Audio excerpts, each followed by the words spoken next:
Right. It's another episode of Summoning Insight, aka the show where if you're really unhinged, you actually don't understand why it's still a talk show. And me and Yamato just talk about things happening every week. You actually think it's supposed to be like that last sort of act of the film Oppenheimer, and that Yamato's job here is to play Robert Downey Jr. and he's supposed to like cross-examine me about everything I may or may not have done or said over the last few years. With like, Mr. Shields, Mr. Thorin, did you not on the 12th of February 2023 do this to it? Like, it's just a talk show. It's just a talk show. Seriously, it's not that deep. It's not that complicated. That could even be a great tagline for somebody else. It's not that deep. It's not that complicated. We're mainly just talking shit about people we don't like and glazing all the people we do like. That could also be the tagline.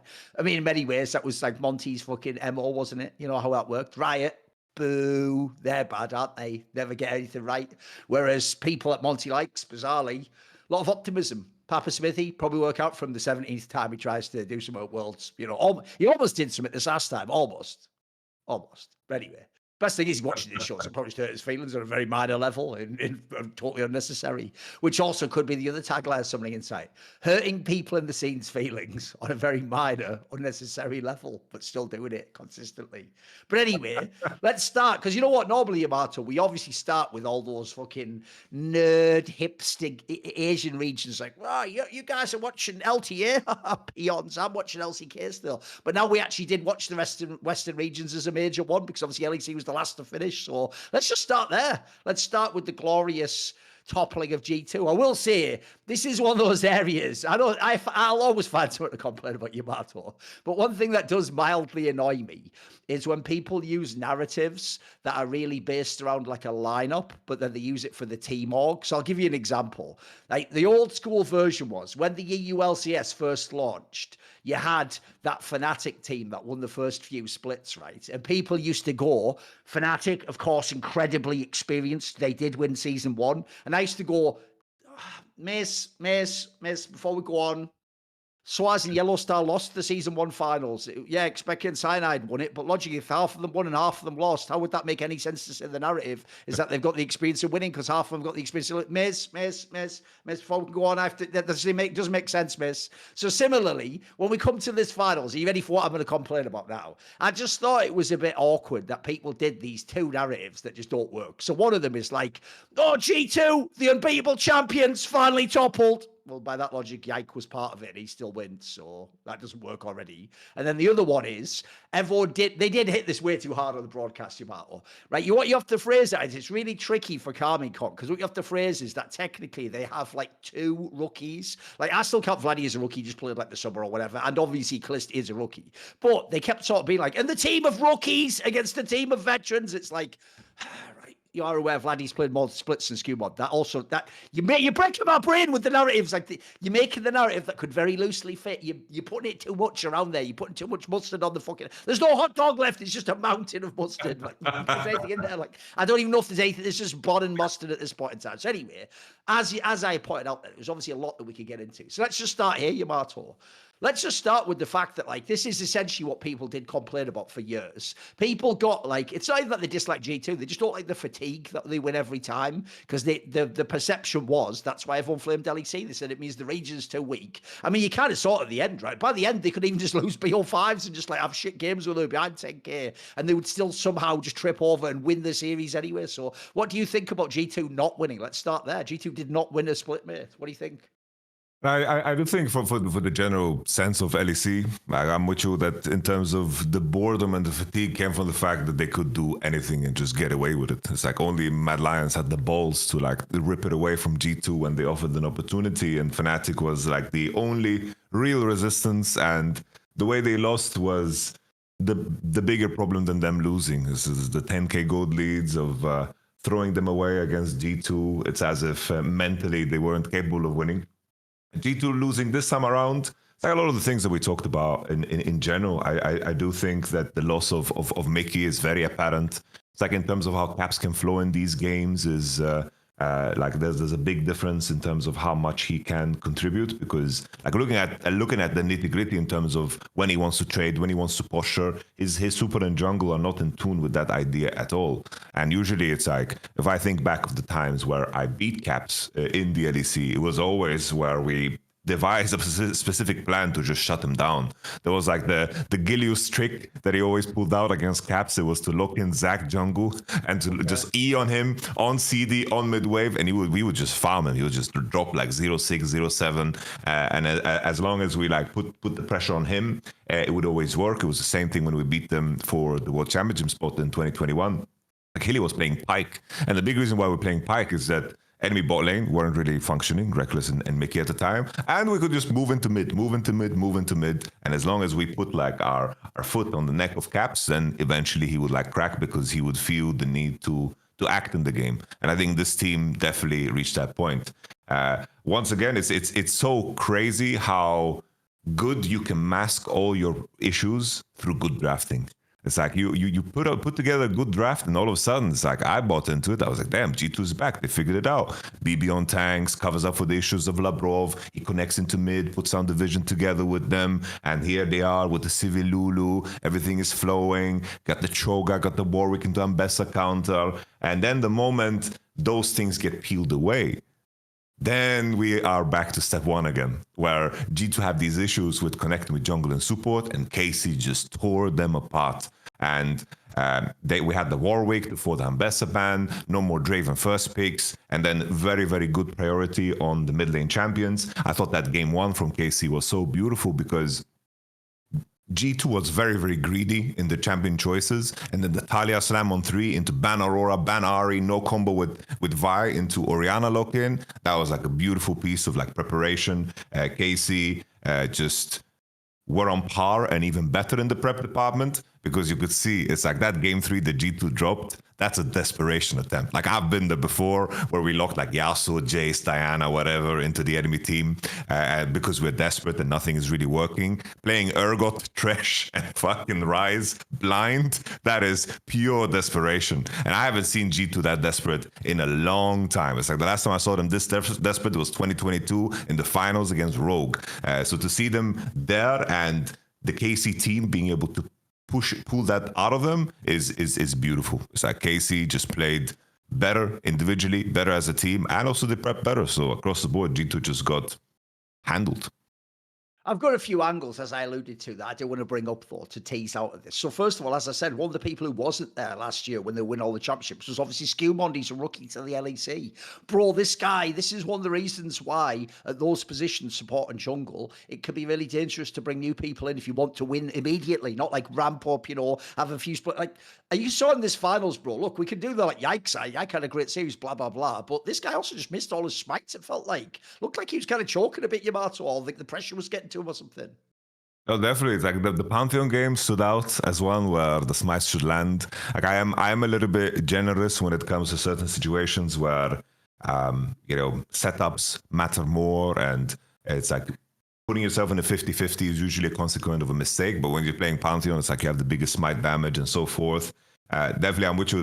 That like experience is really, really key. It's like Yike and Skewmond is exactly the same profile when they started out. It's like just a super solo queue talent, played on the most dominant LFL team, came into the league. But the key difference is that, yeah, he was surrounded by giga experienced people here too, but Labrov has never, been as big of a driving force as Mickey. That's like not the biggest knock on Labrov. Mickey is just that special when it comes to, playing the game and being a part of the league. Because if someone thinks back to the first year of that roster of G2 with Mickey and Yike, Mickey was the MVP. Like he was the MVP of the league. He was the most consistent, and he did the job of like 3 players because they were always pushing through bot, and he was roaming the whole map. Like Mickey would fix lane state after lane state and participate in anything that Yike wanted to do, whether it was on his Graves or Lilia. And that of course is just a very, very unique playstyle. So to see the evolution of Yike now to be like more experienced guy, like he gives like off like owner vibes almost, where his best champions are the ones like Skarner, Vi, and the Maokai,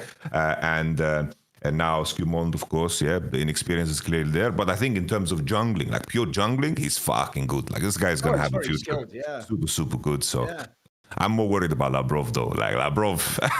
Let's talk about that, because here's the problem. everyone was sort of doing this thing where for most of the split, part of the reason the Mickey X discussion existed wasn't just like Mickey X. It was that Labrov wasn't playing particularly well during most of the split. And then you even came to the playoffs and they started winning. If anything, it looked like they sort of just asked him to be quite measured in that sense. Like he was just playing, by the way, in the finals, he kept playing the exact same champion. He just played his classic champions like Leona. He brought a fucking Thresh out, which is like, what? Blitzcrank, obviously, you do what Blind locking Blitz. if you can get it. Yeah, but the problem is, though, to me, the fact that they played those when they were winning and when they were losing actually implies to me they almost did band-aid this guy, mate. They were just like, look, we're just going to put you on your good champions. But you can put it this way, no matter what someone thinks of Mickey X and Fnatic, Mickey X and Fnatic still has way more impact. Like, this just looked a little bit like I wouldn't hate on G2, but I don't think they're going to be the super team people hoped they were. They just look like they can be like probably similar level to last year if they get this shit together.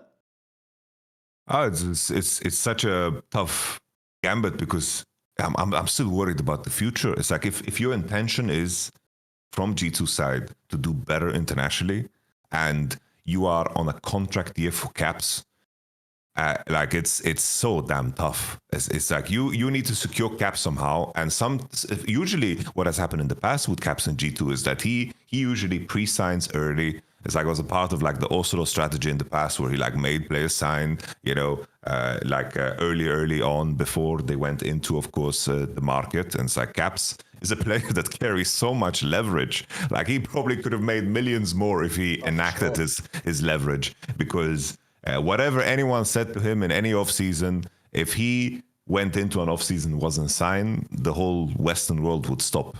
Like anyone that would want to compete would pursue it. They're very similar to how, like back in 2020, moving into 2021, where everyone was just waiting for G2 and Fnatic to determine where Reckless is going. Because I was talking to all of the ADs back then, because I was in Fnatic. I was talking to Crowny, talking to Upset, and for some reason I was talking with Veritas too, because Hilly wanted to work with him again because he enjoyed him, which was crazy. My man was just home playing Diablo 4. I was like, that was no go. But everyone was just waiting. I think Caps can do the same. So in the Sacktown episode we did with Caps, I also got the impression that Caps wasn't like necessarily happy with the changes. He's like, he basically said, I'm paraphrasing because it was some time ago. He said, I am sad that I couldn't do more because just because we didn't succeed, we need to make roster changes. And I feel sorry for my teammates because of that. That was his outlook. Like I should have played better so my teammates wouldn't need to leave. From that point of view, it's like the origin story of 2019 G2 in terms of how they were created. It started with Caps and Mickey wanting to play together. And Caps and Mickey is just, I wouldn't be surprised if they get reunited somewhere along the line, because if you look at this year, Caps on the contract year, you have G2's ambition to do more internationally. How on earth are they going to do that? The most impactful players internationally was like Mickey in terms of what he did in MSI, even at Worlds. Like he's been a crucial point of that. If you have a support that needs to be mandated already in the LEC, what is Labrov going to do internationally? Are we going to see him at MSI do things that Mickey does? Are we going to see him at the Worlds do things that Mickey does? Even if that just is so far-fetched. And I think Schumann is someone that deserves time, but still, I think the second time they're getting rid of Mickey is going to be even more haunting than the last one, because it might be the catalyst as to why they might lose Caps in the end too. Yeah, it was actually something on the Best Damn League show when I had Youngbuck on that he speculated about, because he said it's like a contract year for Caps, and like people haven't thought this through, but maybe he just leaves at the end of the year. Maybe he chooses to go somewhere else. By the way, maybe he goes to a Fnatic or something. Like obviously the options become infinite if he chooses to leave. He'll be able to go, like you say, wherever he wants. I mean, the obvious thing I would be thinking about if I'm G2 is this. This is why you've got to like course correct and probably win and be dominant. It has to look awesome again. All these moves, the gambles have to pay off. Because if I'm Caps, here's the number one I'm thinking of, right? Eventually, the reason why super teams do get made, Yamato, is because people who are great players get sick of not winning, and then they look at each other and go, why don't we just play together? What are we even doing? Like, the obvious people where it's game over is if Razor, Caps, and Mickey X ever go, why don't we just play together? Aren't we the three players that will be, like, completely cracked out from jungle mid support, which has been, like, the trio for about fucking 7 years now? Like, that's the move. Also, by the way, if you are going to say, like, every interview, Caps does say that shit, but I still think I can win worlds, then, mate, you better get with some generational talents. Not get with like a really shit hot rookie who could be no, like you better get with them now. And so being as like, to me, the only people aside from the two people I just mentioned is like inspired and core JJ. Well, unless you go into North America, these are just the ones you partner up with in Europe. So no, I'll be certainly very interesting, because I will say that becomes a way sexier narrative, Yamato. If G2 hasn't won the first split, and then let's see, are they even going to win these splits? Let's have a look. That would be an interesting factor as to whether Caps even stays put and re-ups there, or whether he goes elsewhere and they make the squad elsewhere. Right, I'll tell you one thing that I actually do want to get to, though, which is another thing about this final was, bro, I don't think anyone could have predicted the way this final would go. I think a lot of people hoped it would be like, like a back and forth, really great match. The one that the one outcome you could have predicted would be sweep to Carbine Corp convincingly, because, bro, think about like how close that Fnatic series was. That was back and forth. Like when they played in the upper bracket, they got completely clapped in like every sense, like in the game, in draft, spiritually, psychologically. Like this is actually the one result I feel like you almost could predict in the final. What do you think? No, I agree with you. They got stomped. Like this was stomped. This was very, very bad from G2. It was there was like maybe a moment in game one where G2's like position was better. That was like after they tried to kill Caps on mid, and it was like the botch kill, and they ended up trading kills. Like that was like the only moment where G2 looked like, oh, maybe it's fine. They're gonna win. But then everything in terms of activity, it's like Tagamas was just running laps around Labrov. The highlight reel on Kana was absolutely insane. Smurfing, mate. And it was so hard to determine like who was the MVP, because there was like three candidates in Yai, Kana, and Vladi. It just on Vladi's sense, like I have such a deep respect for a player that has such a wide range of champions he can play, and at the same time, just practice discipline and patience. With like Caps tried to throw the fucking kitchen sink at him with his lane traps, with his dragon traps, with his Tristana. Like he tried to do everything, and KC really maneuvered around that beautifully. And I think at the forefront of that was Vladi. I think KC like simply like they played so good that I'm excited for them at first stand. I thought if an inexperienced roster, so to speak, goes, I thought, it's going to be concerning, they're going to play against LPL and LCK, but I was like, they've shown me enough that I could see a world where they upset like a top esports on a weekday. So like I'm super hyped for this KC to play at this international, due to just the sheer force of how they played, because like, bro, they were just insane. Normally, I will say, like, if you play the picks that they're putting Canada on, obviously you're not like the carry top player necessarily, but bro, he was fucking smurfing in this final. Like, in general, what an amazing split he's actually had, bro. Like, when he first came in last year, it was more like, right, he's obviously better than a bunch of the players they could have had. Like, he did a pretty good job accounting for himself. I think he's gotten better as it's just gone on and on. Like, he looked really good this whole spring split. I actually feel like half of his problem is just that people think they know him from his old days on T1 and D+ years and years ago. If people somehow did the Men in Black device and deleted completely who this guy was, and I just said, like, think about when Photon came in, this is a brand new Korean player no one's ever seen before, mate, everyone would be going crazy over this guy. Looks fucking mega. He just actually looks really good in all the games, right?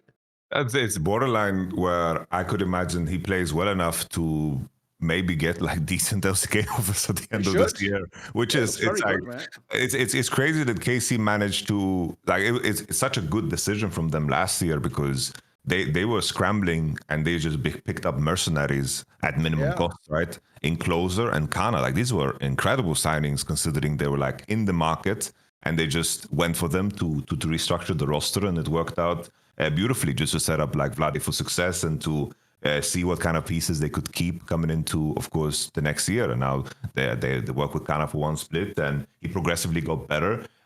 Like if I think back to Kana's career, it's like I do think he was pretty damn good in T1 in the beginning, especially like in LCK regular, but never to be the player to push them over the finish line. Now it's like I think it could be argued that we are seeing like some of the best League of Legends Kana has ever played, but obviously it's always tough to contextualize opposition, because 2021 it's like, bro, like the Nuguri was playing like it was a different age of LCK back then, and I do think that Kana like it just a contrast.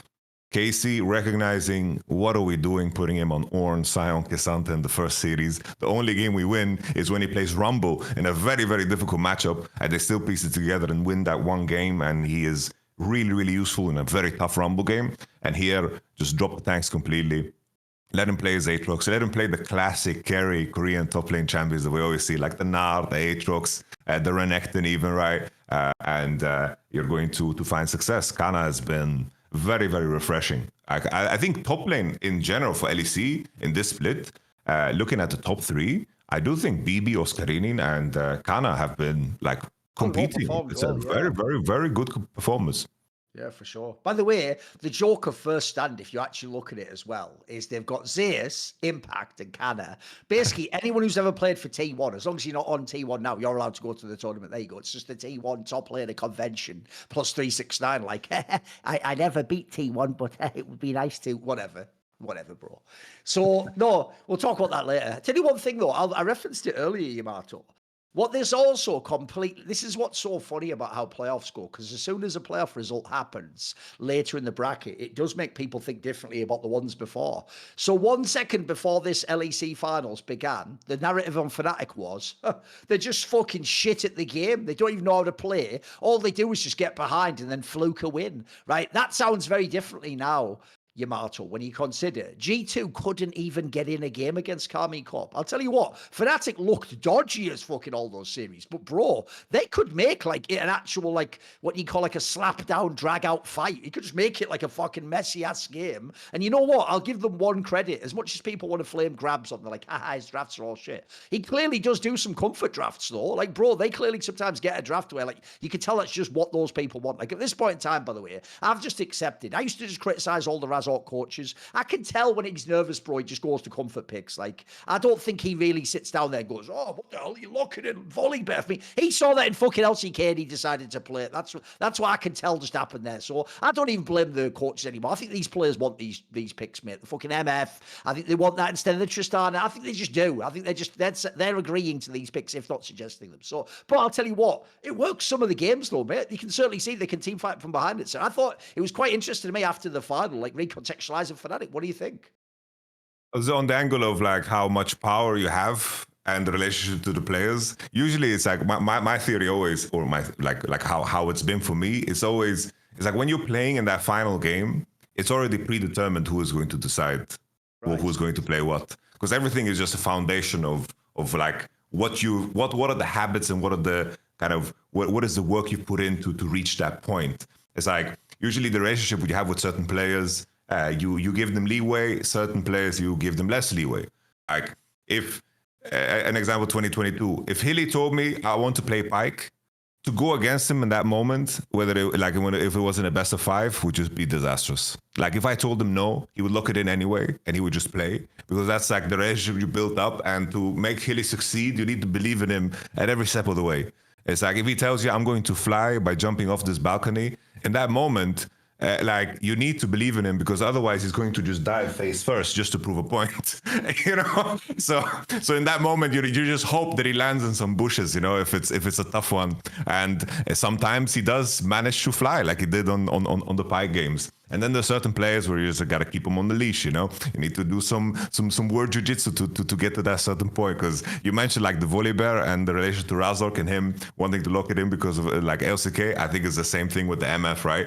Like I don't think Upset is a person that wouldn't pull the trigger on that one. Is my speculation. He would want to be the one to play the MF. Yeah. But I think the impressive thing about Fnatic was always, it's like they would lose on their terms always. It's like the way they would lose games was like Razork overcommitting, Mickey sometimes getting caught a little bit too much, sometimes in moments that mattered, or like let's say Humanoid like over pushing a wave sometimes.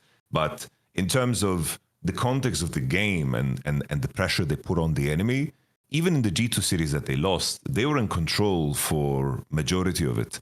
And the circumstances they were in, if Fnatic played right, they would have won the series. But that was always like the nuance. It's like the first 50 minutes of the game, Mickey and Razork would just dominate River. They would dominate River completely. They would pressure into enemy jungle. They would suffocate the enemy. And that's exactly what KC did against G2. They controlled both side River. They got used to something very specific playing against Fnatic. And then they expected more of a dance in the river, contesting for that vision, contesting for that space, but it never came. So Targamas and Yike were just controlling the river completely. Caps had no freedom to breathe at all, and his support and jungle were always late. While the Fnatic Casey series, the fight happened in river. They were contesting, and both mid laners sometimes had freedom to pressure and to push, and sometimes they would be on the back foot. And I think that Fnatic still, like when it comes to the jungle and support in terms of being present and taking control of the match, still super, super good. But then you have that game 5 that was so deplorable. As even that Zinzao game that was so competitive, I believe it was like the first one where Razor got caught. That was a really, really rough one. And then the volleyball level 2 gank on mid, that was just completely crazy. It's like, it is more awkward to play against a team that you know can play good and is their own worst enemy, rather than facing a G2 that I imagine through practice, especially now when we have all the data about scrims coming out and how competitive they were, that, you know, G2 you can pinpoint to a certain champion, certain strategies, while Fnatic you kind of, hope that Rouser's going to run it down, which this split was odds favored, I would say, but still, like, going into a series with that in mind is kind of weird. Like, what kind of info do you give to your players? Yeah, the sad thing is, obviously, now Remain put out his scrim things, and this is actually something I was aware of. I'm able to ask about some of these things. Is that Fnatic was actually beating G2 in scrims, guys? Like, they were actually the only team that was like consistently giving it to fucking G2 in the scrim sessions. So sadly, now we'll never know what would happen in that final because it never did take place, did it? Also, I'll just throw this out there, bro. One thing I actually thought, I know you would probably do like the core stream thing or whatever, so you don't get to hear this shit. But I was actually watching just the real broadcast, and mate, Jackspektra was actually fucking fire on this broadcast. Like, one thing that I really appreciated, Yamato, is at one point on the broadcast on game 5, when like Fnatic was down loads and they were just like defending fucking inhibs and stuff, he actually did do what I love when pros do, where he actually gave you what would the literal play you would need to do to get back in the game, where he was like, right, like Silas needs to take like I can't remember what the fucking ult was he had to take, and basically just to explain that you'd have to get like a fight like this off and win in that way. And then they like teased him, the other people on the broadcast, like, oh, it's so specific. I said, no, that's fucking fire, mate. That's actually sick. Like, one of the things I hate in League, actually, is that you have all these tools with the different fucking champions, and then people just say something vague, like they need to get a good fight. It's like, how's the person at home supposed to know what that would look like, though? What you actually need to tell me is something like this. Like, they need to catch this champion, or they need to get this ult off, or they need to, like, spell shield a different one. You know what I mean? Like, you have to give me that angle. Give me as the layman at home, give me that part, and you give me a way back in. Because by the way, when he gave this like sort of quick version of what they needed to do, no joke, almost immediately after that, they did a fight that was very similar to that and won the fight. I think it was one there on the mid river or something. Yeah, the Java notes with Silas. Yeah. That was even it. I think it was you had to start with the Java note, you had to catch the right put. Yeah, and they actually did it, and it actually made the game like, holy fuck, is it like possible there's a comeback now? So I actually do appreciate when people come on the broadcast and they're good, because one of the problems you have is a lot of the time, Yamato, is anyone who's a pro just gets told they're amazing when they come on the broadcast because the novelty, you haven't heard their voice before, they probably have some different angle. But this guy is actually, I already thought he was a good player anyway, mate. He actually was very like cogent in terms of how he explained himself and quite concise. So I think he did a great job, mate. I was very impressed, actually. I think when he casts, I think he does a good job. I think on the analyst desk, I'm really liking Finn. Like, I like Finn's energy. Right. Like, he's super, super excited and passionate about what he does. It's cool to see some new faces, and I do think that having worked in the LEC, like, the other casters are very, very good at helping you. You know, right? Like, really, really fine tuning. Like, if you are open to that feedback, which I know that like Jackspektra like, is a person that just seeks that out. Because he was.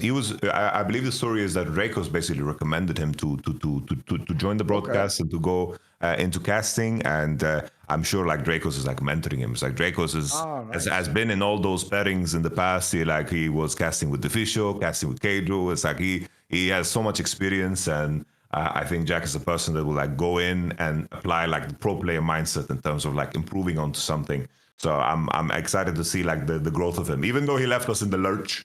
Nah, I'm kidding. He has to go for the LEC broadcast opportunity. I understand that. We don't have any money on Roddy Sec, so it is what it is.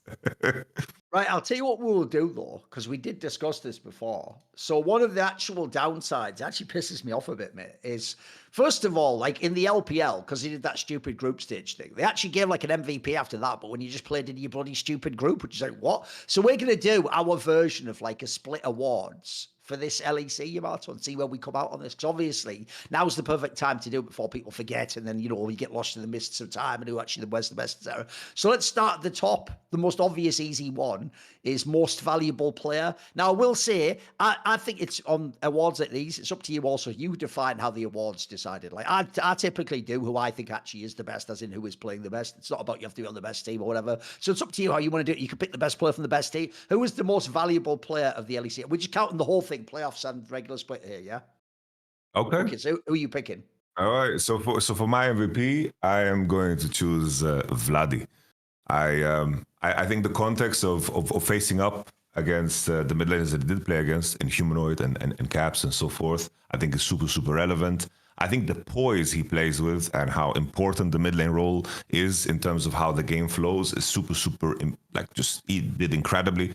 I think he lanes well, side lanes well, team fights incredibly well. He's just such a complete player. I have very little complaints about how he plays. I think that he played borderline perfect borderline at the level that is expected in the LEC.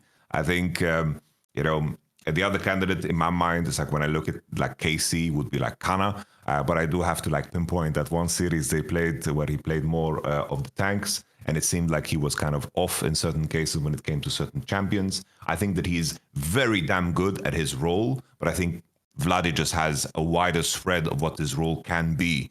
I think that's what's so impressive to me. Ooh, see, I feel like you can go anywhere, because I'm tempted to give it to Kalist, mate. Because if I think about this playoffs, bro, he played 12 games in a row against Hansama and Upset and looked pretty good in most of these games, mate. He had a couple that were early on, not so good against G2, but I thought G2 did the cynical thing where they target this motherfucker in draft, make his life hell. When they just played normal in the final, it's kind of fucking awesome. He's got to the point already where his baseline level is so good, you just ask, will he pop off? You don't go, will he collapse and just fucking die? And can you, in fact, now I don't even feel like you would try and target him as a player, mate. He just looks too good. That's actually a massive compliment when people don't go, will this rookie no one was even saying that. If anything, the joke I just said is, if anything, Skewmond, who was the rookie who kind of got the fucking bullying, if anything. We're all looking are you ready? Are you ready to win yet? Was actually Kalist, mate. Again, if you took the nameplate off, you'd never know this was a rookie. It's actually outrageous. And the amount of really good games he had as well were fucking sick.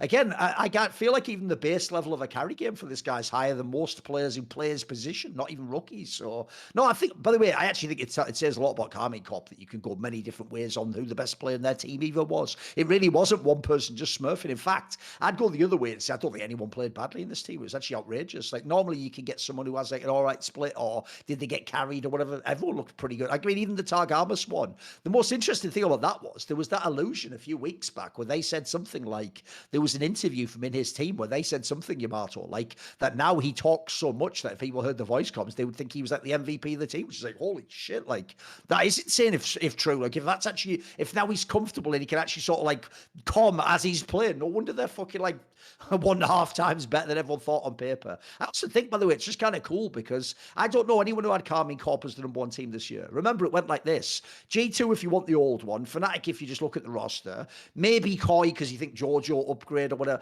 After that's when people got to KC. Then it was more oh, well, we'll see how it goes with Kalist and what's going to happen with Vladi. And, should they have kept the players at the top plate? All that shit. Did you make the right choice? All that crap. So, no, I think that's a fun one. What about then? By the way, Yamato was the one who put this one in, not me. You're going to think I put this in. I would just celebrate greatness, Yamato. But you've put in least valuable player. Holy shit, okay. #1 hater award. All right, who you hating on then? Least valuable player. Who's the least valuable player, bro? Who you hating on? I have to contextualize it to the idea of what was expected, right? Okay. And I gotta pinpoint your boy Relevant. Considering he came into BDS. Okay. And I thought BDS made an upgrade. I thought they made an upgrade. But somehow in this winter split, Irrelevant stuck true to his name. The memes, they write themselves he was irrelevant. There was no games that really stood out. I think his Garen performance was almost poetic in the sense that, You know, like it was almost as if this split was designed for Adam to feel good about himself. After like the short rogue stint, he went on Twitter, you know, and he basically said, "It's like, did you replace me to have this Garen performance?" He wrote in French. You know, it's just that thing. It's like what I expected from BDS. I thought that 113 was a big question mark to me. I was like, okay, maybe Striker knows something. Worked with him in the past. You know, maybe it's a good fit. You know, maybe there's something there. He brings an aggression that BDS usually lack, which I like. Okay, I can see that. But irrelevant for over Adam. I'm a big like irrelevant is overrated type of guy, but that was more due to like the community sentiment, because I thought Irrelevant was always really good, really good. I just didn't buy into like G2 should get Irrelevant, bench BB. I'm like, what the fuck are we saying? You know, those are the narratives I always fought against. So in the context of what I expected from Irrelevant, he's for me LVP. Obviously there was players that performed even worse than him, like in SK or whatever, but I didn't expect much from SK or Team Heretics or, you know, so there's that. No, where do you land? Because this allows me also to just pick someone who is a good player and just hate on them. So actually, I agree with this category. So I'm going to pick Jojo Pion.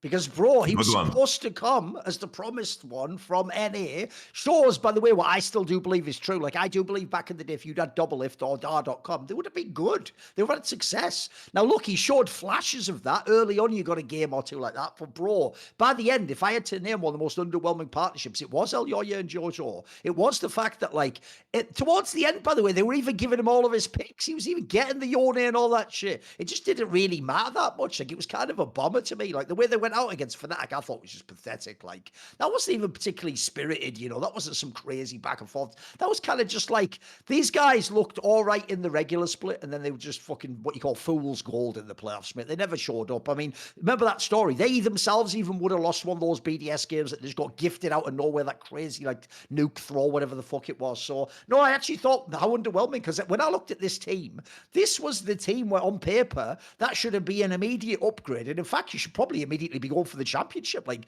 if there's any team that should like hit the ground running, this is it. Like, you've only changed one player, but by the end, it's just kind of meh, isn't it? Like, it's a bit whatever, this move for me.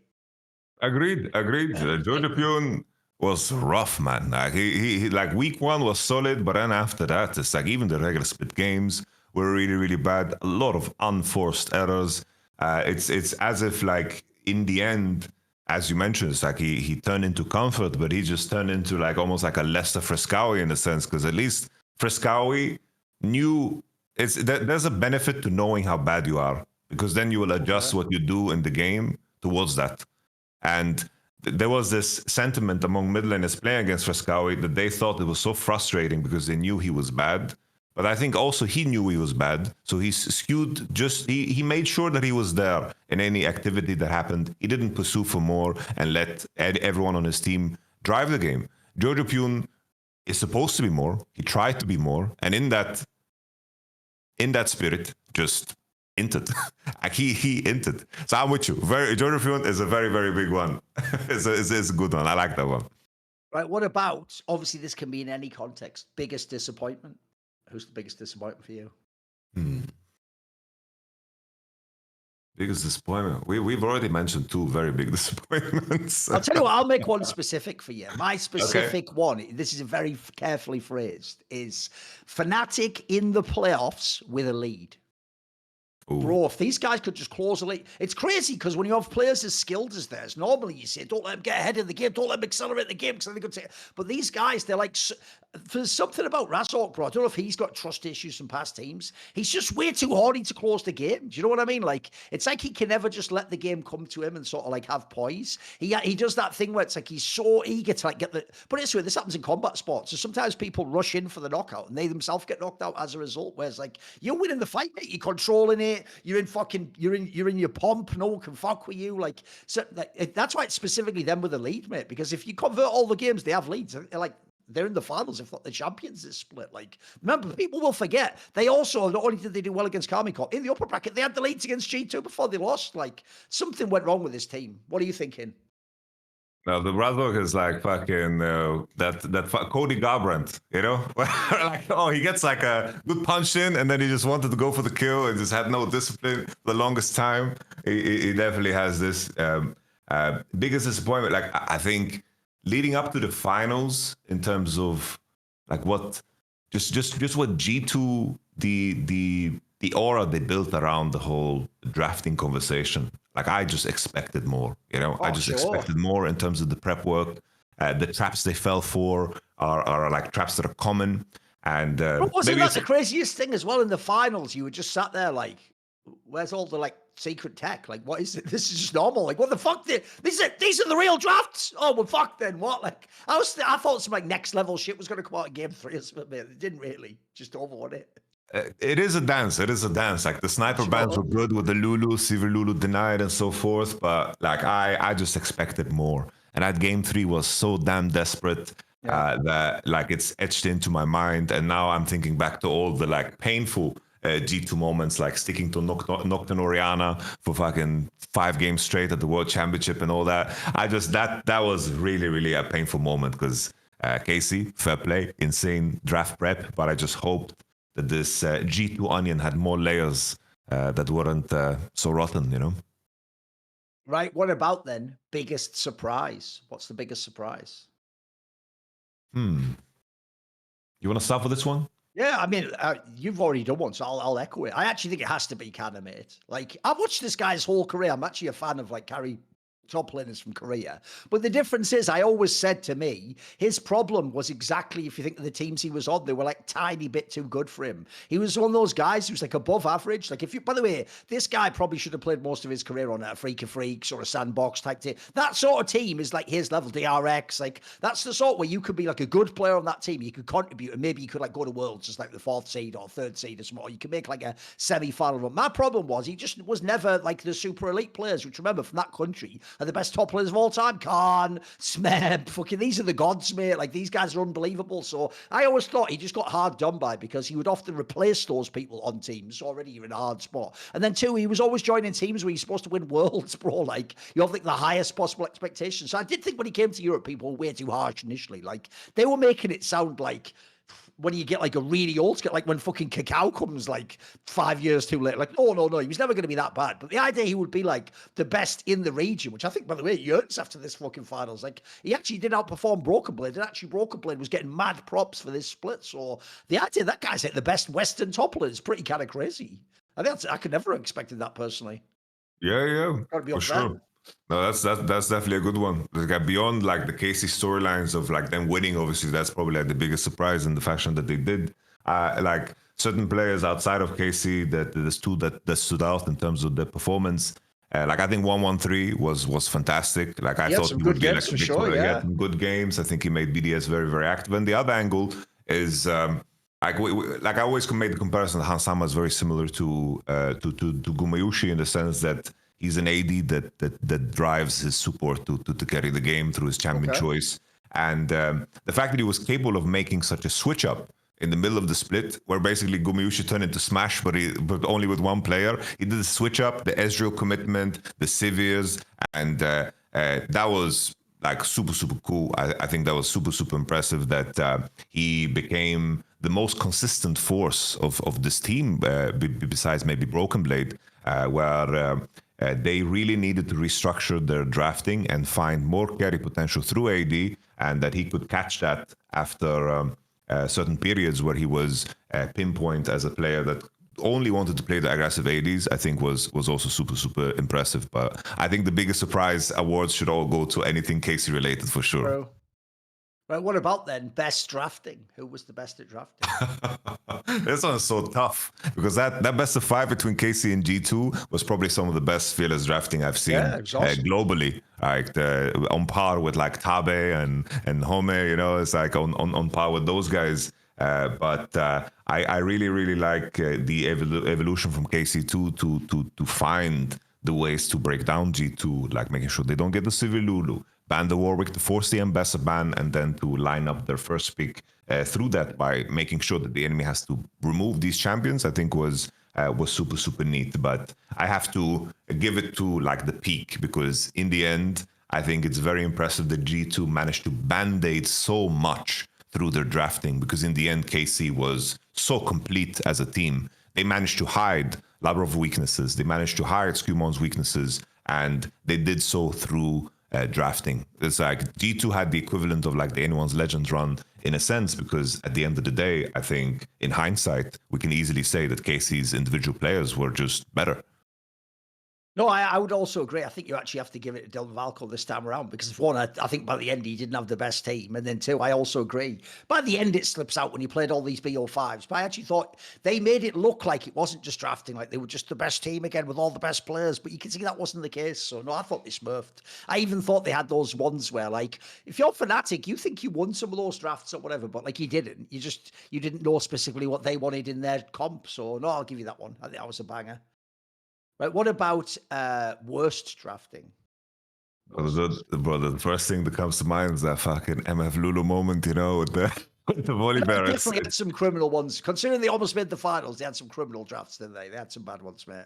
They like, I think GX is definitely like a part of that. Like they fall on the wayside, but there was like in week 2 they started picking like Nidalee. They had that Galio fucking Mel draft, which was awful as well. It's like GX is so damn boring, so like they fall on the wayside, but they had some terrible fucking drafting. Like they had no clue about their own identity, and after starting what I believe was 3-0, they couldn't build on any momentum at all. Like I thought at least this team would fall off in a way where other teams would just outpace them in terms of their improvement, because I didn't think the ceiling of this team was that high. But I thought that at least they would reach that ceiling and hold on to it. But they just found a new floor through their prep work. So GX definitely also one a team that deserves some pain here. But the Fnatic game 5 and even the start of the season, that was a funny one, right? Where they gave up Scanner to Koi. Like they could have had a 9-0 regular split, maybe, if it wasn't for this fucking Scanner give up. So Fnatic definitely has some oof moments that are very memorable. By the way, assuming we don't get an LCK where they're like, good news, the whole splits are all fearless from now on. Assuming we actually are now ending fearless and we're going to do first stand and then go to a normal meta, I actually do think in a weird way, Yamato, this opening split was a good hyper for the normal meta, because the difference is, if you imagine not having fearless, bro, teams like Fnatic just get so much better instantly. By the way, I'm even thinking of people like, if you are the Labrov and Hansama and you did this to have the 2v2, as soon as they get rid of the lane swaps, you are going to fucking love the lane, mate. That's 2v2 going to be monstrous. We're going to have some insane 2v2 lanes for a start. So in some ways, it's actually a perfect hyper, because next split could be even better if there's no fearless, mate. Could be crazy.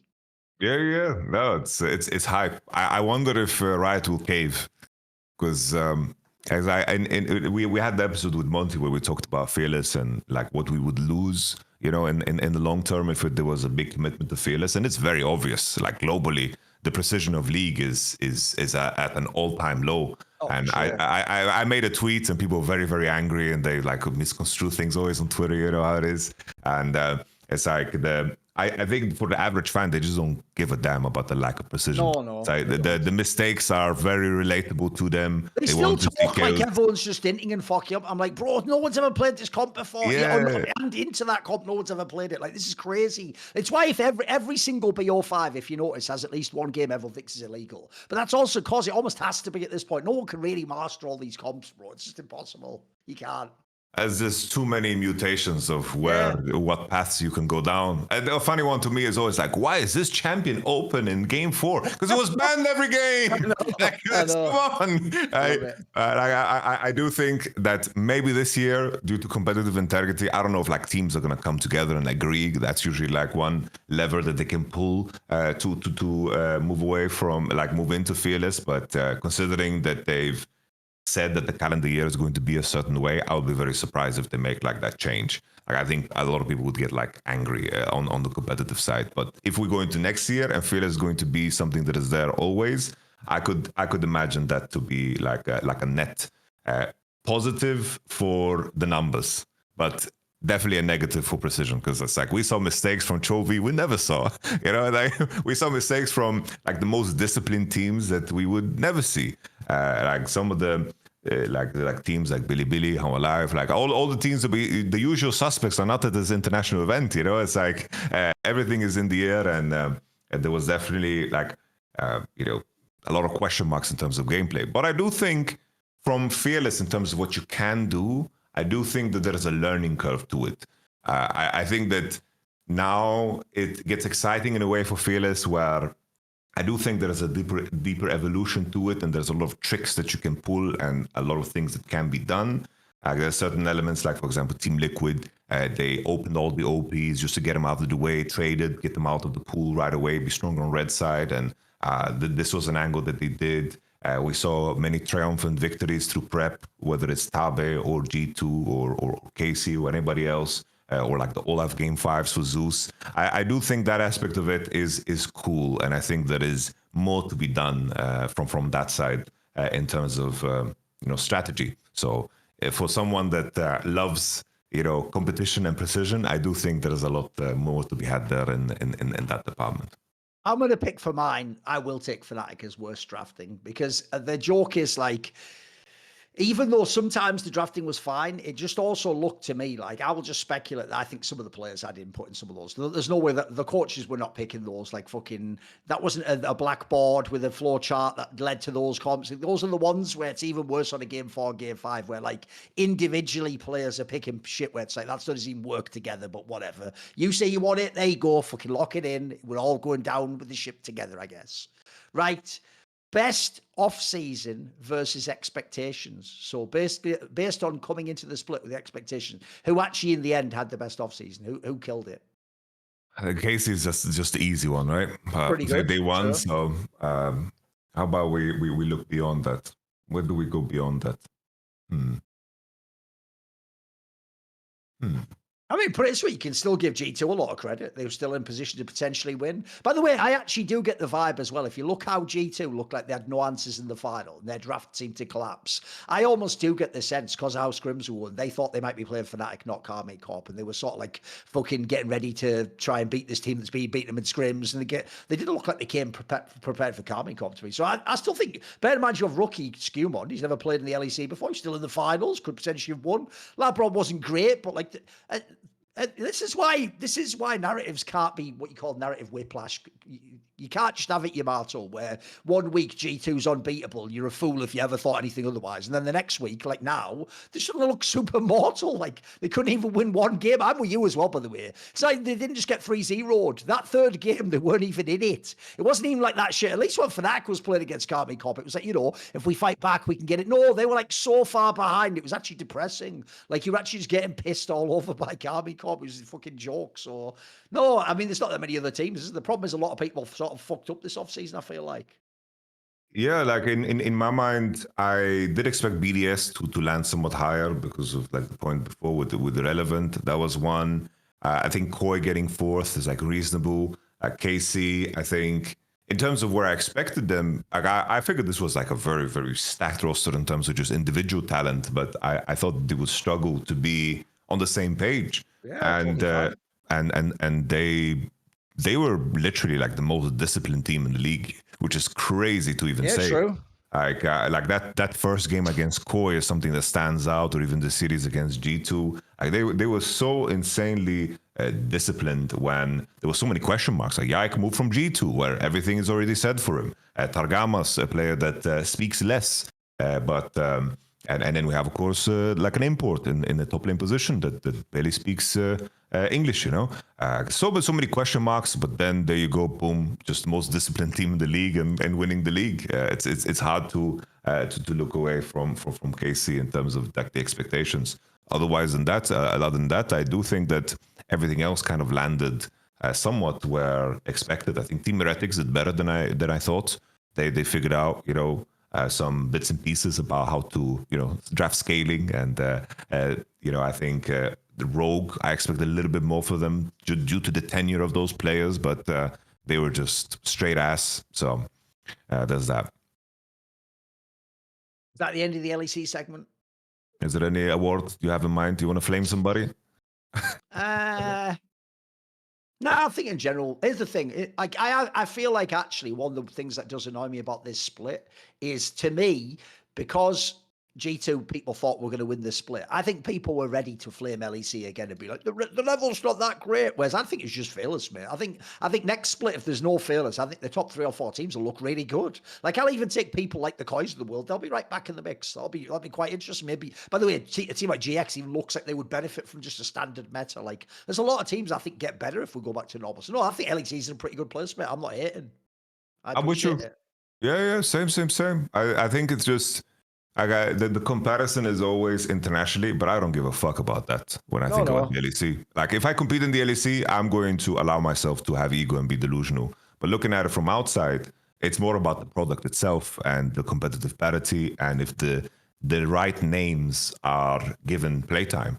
And Casey winning the split with 5 players. Obviously, Ike won the previous year, so he's the outlier there in that team. But these are not the usual winners. So that's super cool. You still have like a G2 and a Fnatic with these rosters, and Casey won a split. That's super exciting. I agree that the parity between teams is much better than the previous year, and I think as an additional like point, it's like next split is going to be best of 3 single round robin, which is super exciting. I think from a competitive standpoint, and them doing like the things in the arenas too, is for the progression of the teams, that is insanely healthy. Because BO1s, super weeks, like super weeks BO1s into Fearless is ridiculous. Like it's better than what NA offered, for sure. But doing BO1s and prepping for BO1s and then switching like this into Fearless is very inconvenient, I think. So there was bound to be some like growing pains as the teams switched over to Fearless, because that is such a whiplash like from playing BO1. So I agree with you that things can only get better for the LEC for sure.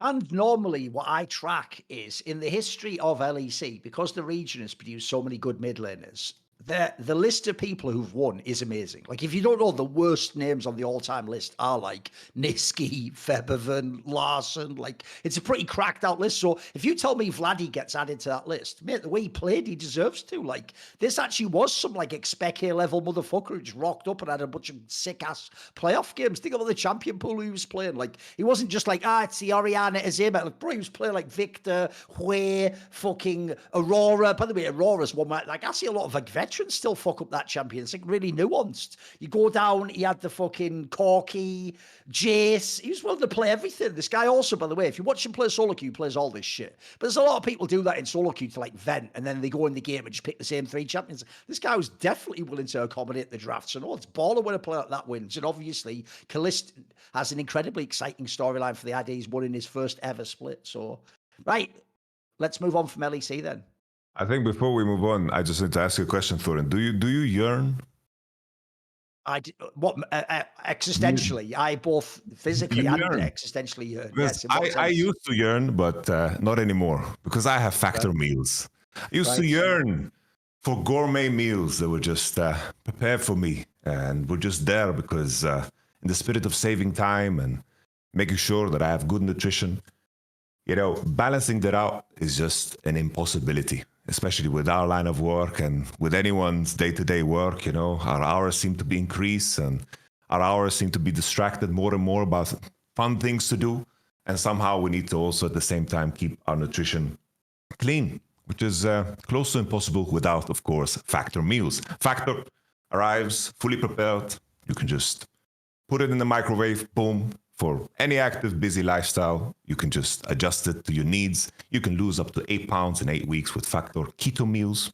If you want a protein-heavy diet, they can adjust to you. Any type of nutrition kind of, let's say, needs you have, they can fulfill them.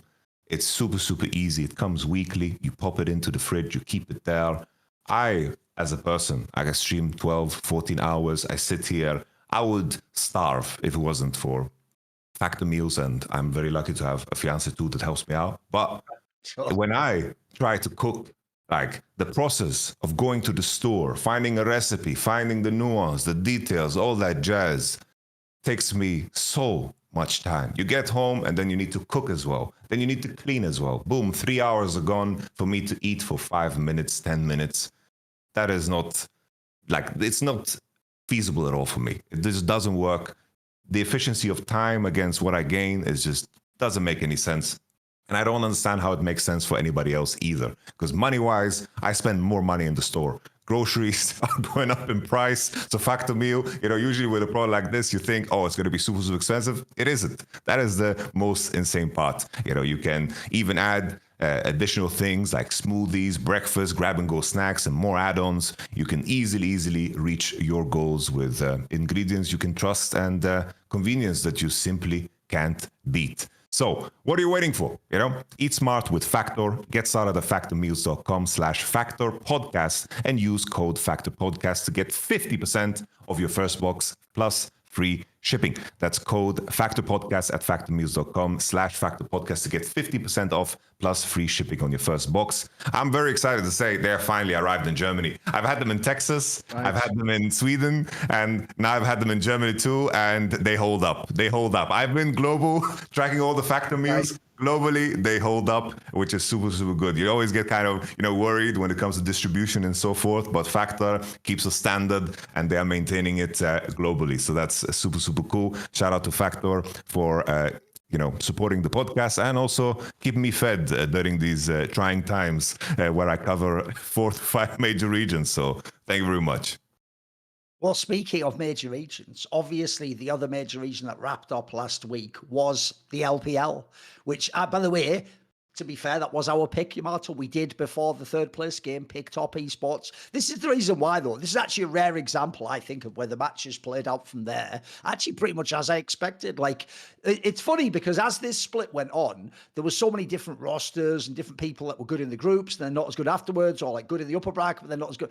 Bro, the one thing I'll give top esports is this. Is like, you look at their roster, it is kind of a weird roster to make. Like, these are like, it's not like the ultimate all-star roster. It's not even the people who were necessarily the hottest last year. They've just put together a bunch of good players. And what they've just had happen, as far as I can tell, is this is just a squad that just works really well together. And by the way, you have to just give it up to the guy. We gave it up to Tarbit before. The guy just runs the fucking LPL guys. Like, you just give this guy anyone and he just fucking like, oh, is that like a champion or something? Oh, shit, I've won again. Like, bro, do you know how many coaches and players I know where their whole career, Yamato's like, oh, I hope I can make a final. Like, this guy's just tripping over and making them and just winning them all day long. Like, so this is, he's like, I guess that is another championship. Shame it's not one of the best ones I've won. He's just won too fucking many, hasn't he? Like, this isn't even really his best roster, but mate, this roster just looked good by the end. Like, everything came together. They were looking slick as fuck. Kanavi does just gap people. Cream is just ready to be a champion, apparently. It's kind of crazy because everyone was just willing to put him down last year because of MSI, but he came through.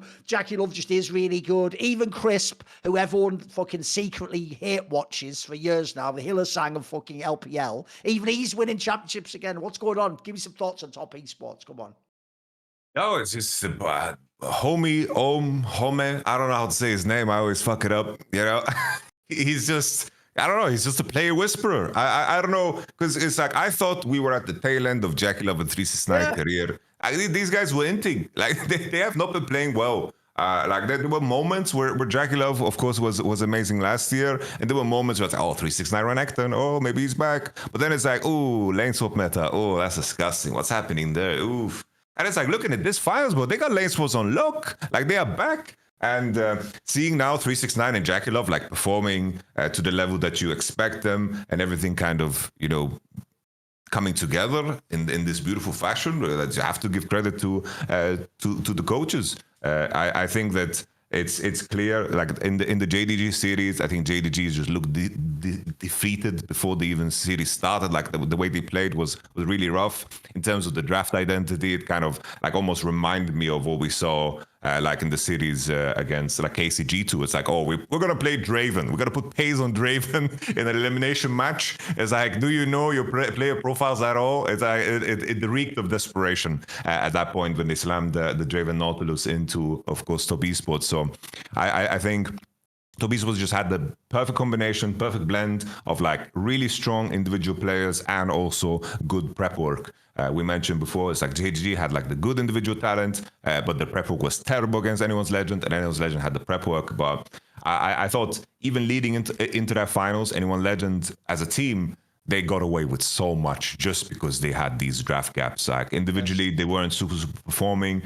And in the end, that fairy tale needs to, it only lasts so long. So in the end, top esports, I'm with you on Cream. It's like looking back at MSI, like I gave him mercy because the MSI he walked into, the mid laners he was playing against were the most experienced players, active players.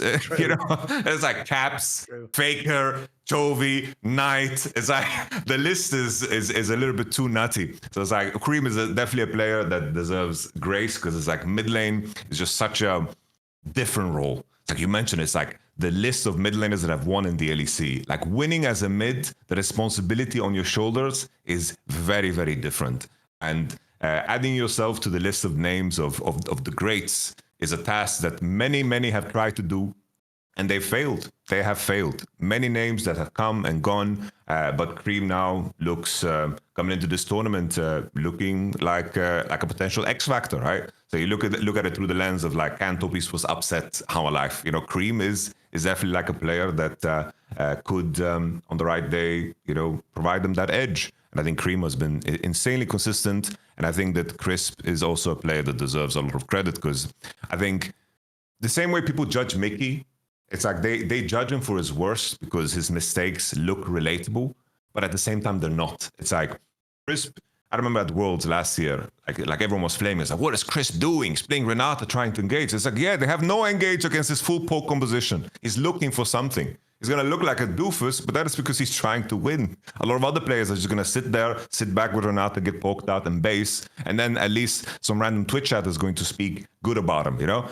But it's like you have to judge them about how they play their final games of the season because some of these players like Mickey, like Crisp, they are used to, of course, being in the end season. They get there and you need to judge them by their final games. And for me, Crisp, even in all of the Weibo gaming runs, whether it was at the World Championship or the playoff runs, when it came to those final games, those best of fives, he was outperforming the enemy support, plain and simple.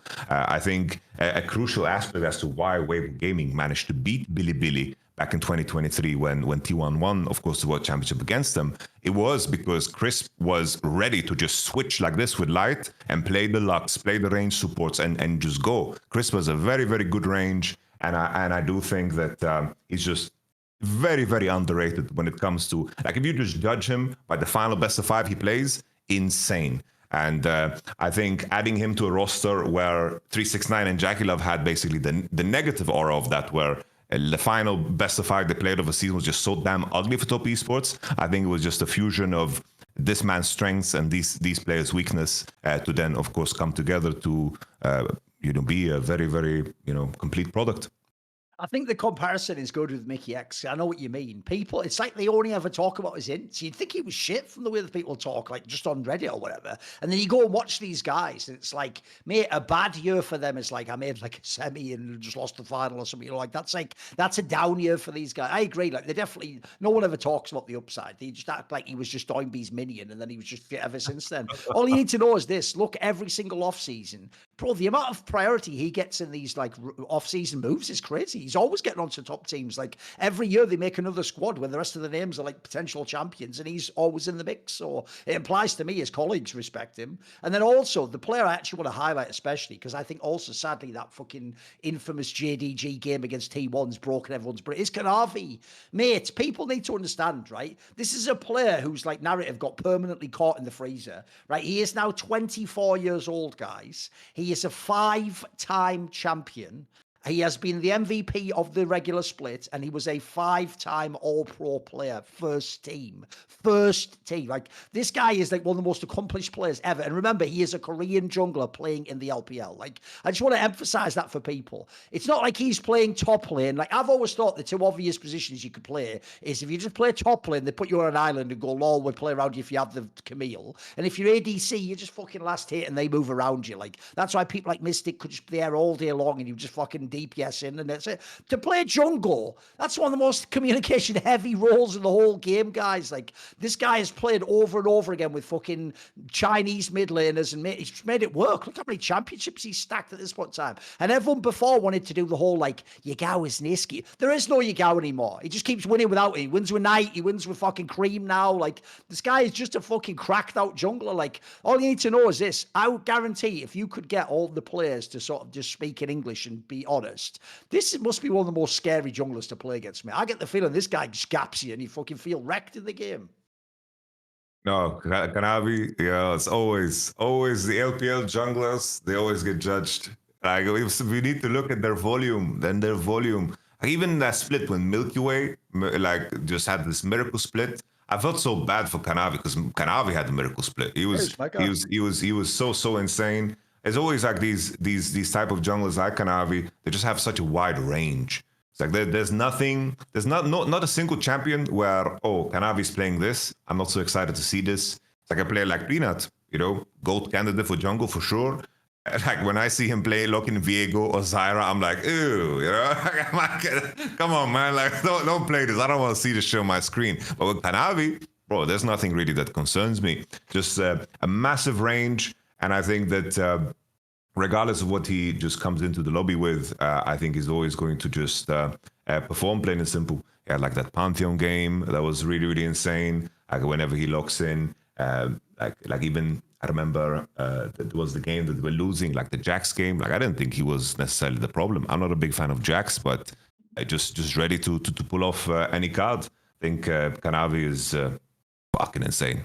I'm excited Also, to see if you're ever a jungle player and like fuck the competitive side of the game, you just want to see people smurfing competitive. Just go look up all the carry champions. Go look up him on Viego, fucking Wukong, Nidalee, Lilia. This guy just fucking is a demon, mate. This is the guy, like I say, where if you get like 2 quadranted by this guy early on, you just feeling the pain the rest of your life, mate. It must suck so badly. So I'm actually glad to see players that have become a champion. Also, we teed it up. So now let's look. So Yamato, we now know the 5 teams for first stand. We have Hanwha Life, the Game 5 merchants from the LCK. We have Top Esports, who obviously just did this lower bracket run.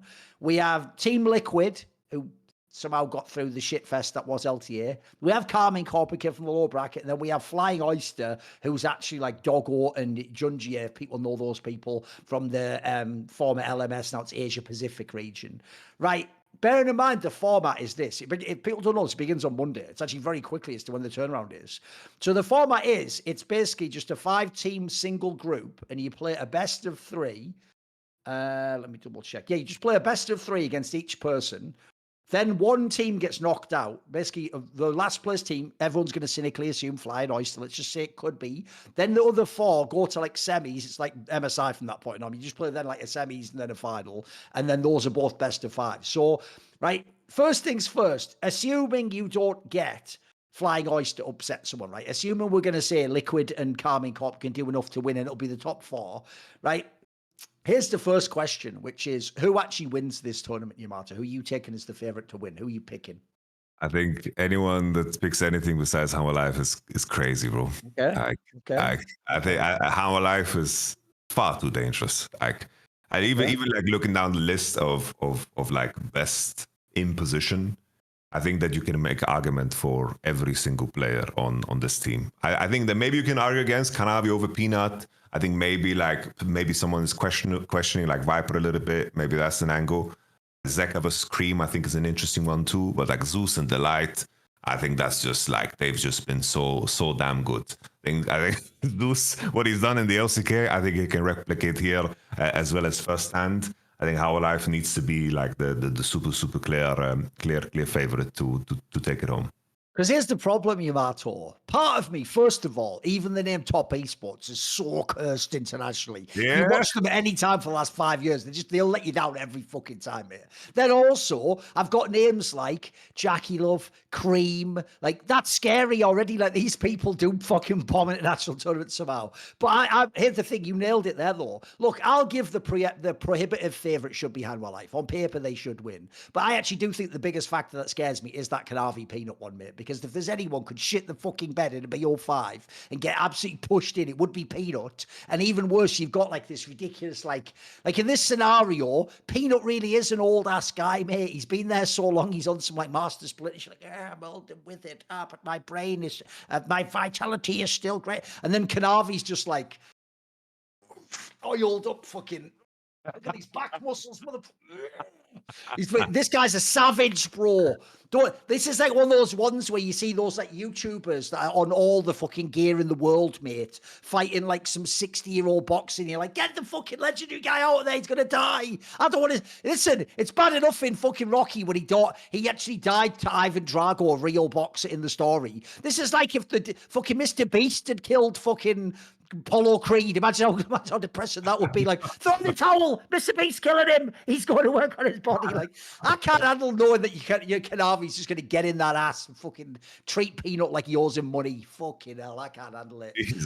I don't want to see Peanut fucking walk around holding Kanavi's pocket at a national tournament. So I'll join you for now. We'll just see how life does the business. They draft cynically and they win anyway. But I'm scared. I'm scared about that Kanavi angle, mate. I'm scared that he's finally going to fucking reveal himself to the Jedi and get his revenge at last. Then also the obvious question is, and I'm just going to say it right now, this is perfect, Yamato. Because if you ever wanted some shit talk, I'm just going to say it right now.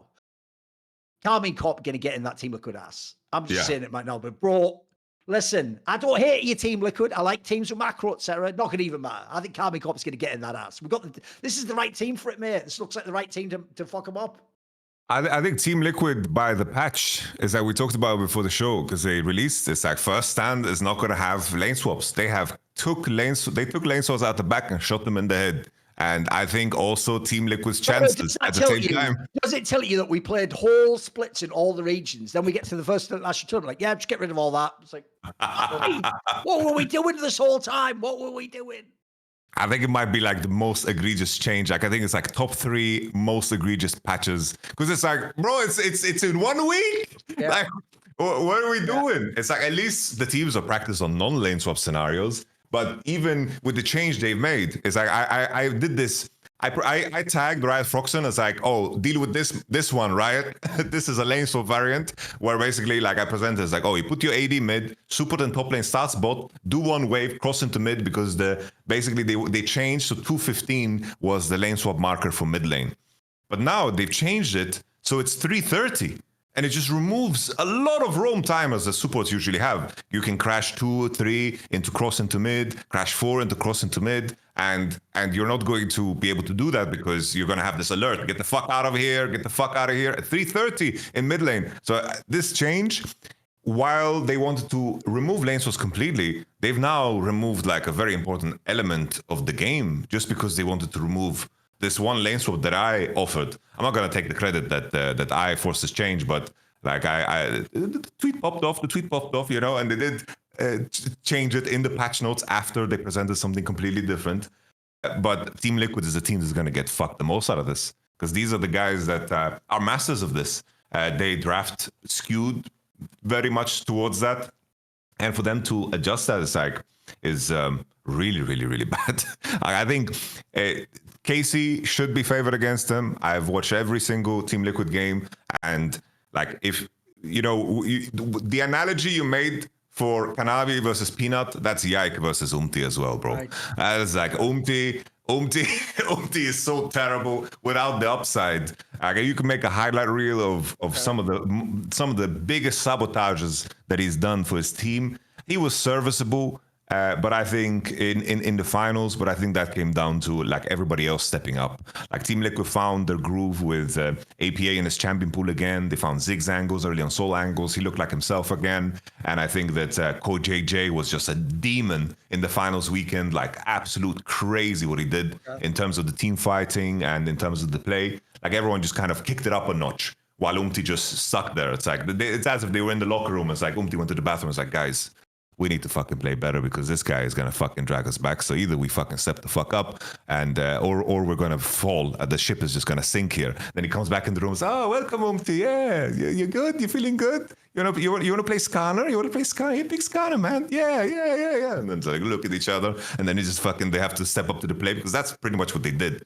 And then speaking of coaching, I don't know, Spawn has such a fucking aura. Like he just came back in. I know I'm covering LTA now, but it's like it's in connection with KC, right?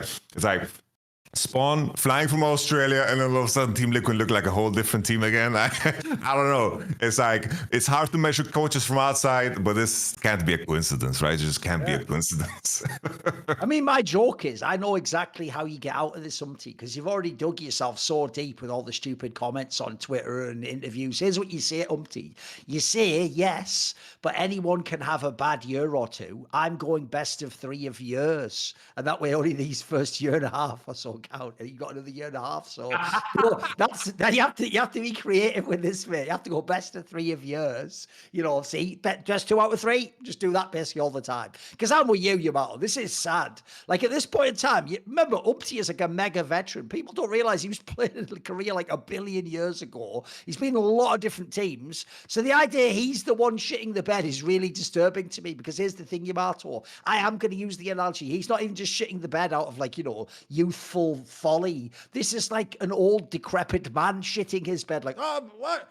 Who put all this in my bed? Like, oh, that was you, Umpty. You did that. You're the one who shit your own bed. Like, oh, I would never. This is disgusting. I would never do this. Like, oh, tell you what. Make him a fucking cup of tea, will you? Let's fucking... It's all right, we'll clean you up, Umpty. It's all right. Look, yeah, it's all good, mate. Yeah, oh, look, oh, easy objectives. Just go when CoreJJ says. You can do that, can't you? Yes, CoreJJ. He is an up-and-coming AD carry who will go to the... No, Umpty, that was years ago, mate. You're losing the plot again. Tell you what, bring it in. They bring in, like, you know, like when people actually have Alzheimer's, they bring in, like, the original OGN Champions music, and when they play it, it's like it excites the memory. Oh, yeah. Oh, where's Flame and Mad Life for them? Oh, it's fucking sick. I can't wait to join the league. And they're like, Umpty, you're on death's door, mate. It's getting bad at this point in time. So I'm with you, mate. If there was ever anyone whose position just screamed out, just upgrade this one motherfucker, it was that guy. And I'm just going to put this out there. You're an import too, bro. You're an import. You're an import. Why are we importing this? Also, I'll just throw this out there. That's also why it's actually sad, because if you look at the rest of their squad, you can still redeem the rest of that team. There's still like enough there. I'm even with you. Like when like we go away from Fearless, I could even see them being really good again. By the way, isn't that another team, Yamato? You just look at and you go, it's the other way around. That just shows me how good Spawn and the coaching staff were the previous year. Like when they didn't have Fearless, so they couldn't get exposed, they used to look like the best drafting team. Even though you can tell they were quite cynical about who they used to draft around and what holes they would cover for certain people. But they were doing a fucking awesome job at it. Like no one actually could see the weaknesses for the first like half a year or so. Yeah. Oh, these guys were insanely compact. Like compact in the sense is like, ooh, we are gonna scrim and practice surrounding 3-4 champions and revolve all our strategy around that. Because the big shift up for Team Liquid coming into Worlds was that, oh, Corki, Tristana are a lot weaker. And that's what made them scramble so fucking hard. We saw those moments from APA, like the Syndra against the Weibo Gaming. They're like moments like his Nico should be good, but it just wasn't in that series too. And like they just seem to be a team that, like, in terms of being precise in choosing what to practice is a very important skill.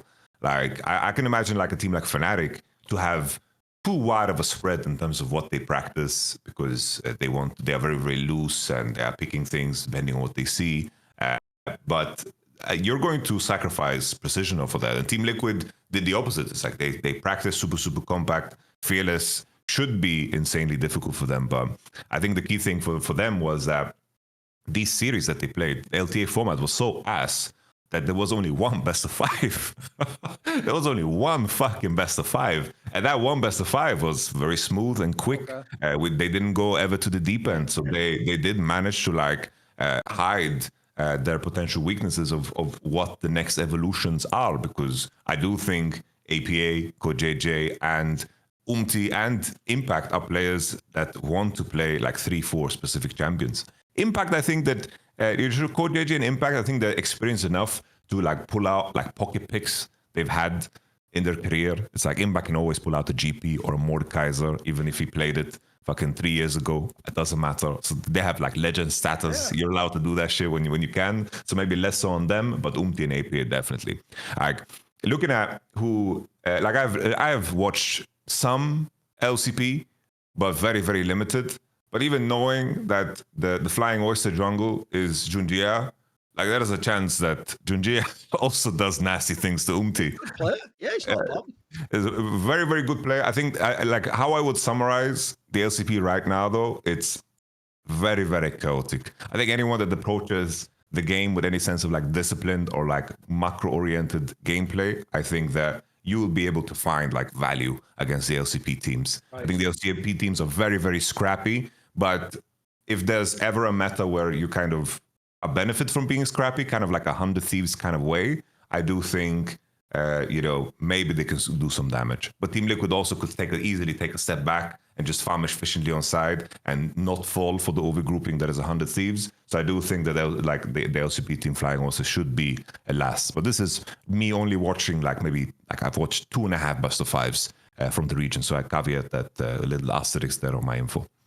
If for some reason Kanavi doesn't just MVP this whole tournament, shit on all everyone, Viego picks all over the place, no one can. Assuming Hanwha Life actually win, then my dream is I want them to win in the final Yamato in Game 5. Because then I want to make a ridiculous graphic of Zika as Thanos from the Avengers, making a gauntlet of bullshit best of 5, like Game 5 wins. So I'll have Worlds, LCK Cup, fucking first stand. I want this guy in a world because you know what? I've turned evil at this point in time. Since Chovy and Knight can't just win everything and get their whole fucking career completed, fuck it. In that case, no one gets to win who's good. Now Zika's going to win everything. There you go. Zika is inevitable. He's going to win all the fucking. He's going to have the Thanos gauntlets of all the championships. He's going to complete the whole. In fact, you know what? We'd go for the Zika Game 5 Golden Slam. There you go, motherfuckers. If the people I want to win can't win, then I'm going to ruin the whole thing. We're just going to have this motherfucker win. And then when he wins everything, Faker fans, I'm just going to say logically he must be the greatest player of this era and better than Faker because he'll have won more championships. So as soon as he gets more, we'll just ruin all the narratives. There you go. You want to ruin my shit with Chovy? I'll ruin your whole shit with Faker then. All right. How you like that, eh? You like this game of attrition we're playing? Exactly. Anyway. An additional detail is like something we haven't talked about is Hanwha Life's coaching staff. Well, they got Dandy and Mowgli. They got fucking world champions. They're also fucking cooking and brewing, and I think they did a good job. Like those game 5s, obviously you're limited by what your players offer, but those game 5s, like the preparation was always on their side coming into those one matches. thing I think you have to give them mad props for on Hanwha Life is they did actually empower Zeus on their fucking team and clearly did just give him like picks he wanted. Like he didn't like I've always said I always thought his additional value in T1 was he looked like he was just willing to do whatever you told him to do, quite frankly, except those rare times where he was like, give me Vayne or whatever the fuck. Like he had his weird picks he would do sometimes, but in this team it looks like, and this is what I love, is you're going to bring in a big name free agent signing like this, they fucking empower him, bro. Like what you did in this fucking LCK run, which was awesome, is you did show T1 what they were missing. You were like, this is the one guy you don't have, and look what he's doing on our team. Because I agree with you, mate. There's a world where he just is the MVP of this whole tournament, and Hanwha Life's going to win, yeah. It's exciting, bro. I think we mentioned it on the previous episode, but I think Zeus coming into this as the best player in the world, and looking at the top lane field, it's like, in terms of the matchup that I'm most excited for in top lane is just Zeus versus Kana. Because I think in terms of like the archetype, I do think Kana matches closer to Zeus than any of the other players. Sure. Like Impact and 369 are very specific players, and we've seen that Zeus versus them matchup. So I'm just hyped to see Kana versus Zeus, and I'm hoping the way the bracket plays out, because these single round robin matchups are so damn important in terms of how your seeding is going to be. Sure. Like if you're assuming that Hanwha Life and Top Esports is going to be 1 and 2, it's like getting 3 and 4 is going to be the difference between playing against Top Esports and Hanwha Life in their first best of 5. And I think that KC versus Top Esports, I hope that's the matchup that happens, because I think that's where we might see the most sparks fly, because I think Hanwha Life is going to be very, very tough to upset. And if anyone's going to do it, it should be Top Esports. But Top Esports is a team that can be upsettable because of all the things we mentioned, the names, the players, the internationals, it's like all in the air. But in the end, they have a new coach, and the guy is special. By the way, I want to ask you this. So it was implied that because apparently like the viewership was so amazing for LCK, like it said here that the peak viewers was like 1.9 million concurrent, which is fucking amazing. So apparently that was like the second highest viewership in LCK history, only behind 2024 spring, which was the one that was like the Faker versus Chovy mega fucking finals matchup. It said that the peak viewership of the whole competition was 3.5 times higher than last year's winter, the 2025 one. No, they must be in 2024. They typoed that. They mean last year again. So the rumor goes that they're now just going to potentially make just the next split Fearless as well. Like it'll just be Fearless from LCK. What would you think if they do that? Would you be pro or against it? I think the weird thing will be is if it doesn't match the global calendar. Like that's what's so weird, because it's like if they play a split of Fearless and nobody else does, like how the fuck are you going to treat MSI? Like it's going to be so weird. It's like, sure, they practice a very specific skill set and they're going to have a very like a wide spread. But if we think about why like the LPL teams have won MSI besides Genji in the previous one, is usually because they like come in and they have a very narrowed down strategy and they won the league with that. And usually coming into MSI, there's no changes. Like you think about like JDG, how they won. It was like team fighting, front to back compositions. They played that every game, with the Lulu and the Rakan and the Jinx and the Aphelios. Very practiced on that. It's like Fearless, historically, I don't think is going to give you the edge that you would want coming into MSI if it's going to be regular, because it is double elimination, unless of course the format changes, but I doubt that's going to happen, right? It's going to be double elimination. Double elimination, I think, favors precision. That's why like us, we are like elitist in terms of like what we think about what competition should be and the accuracy of it. Like in an ideal world, it would be best of 11 if I could choose, just to really determine the winner by every metric.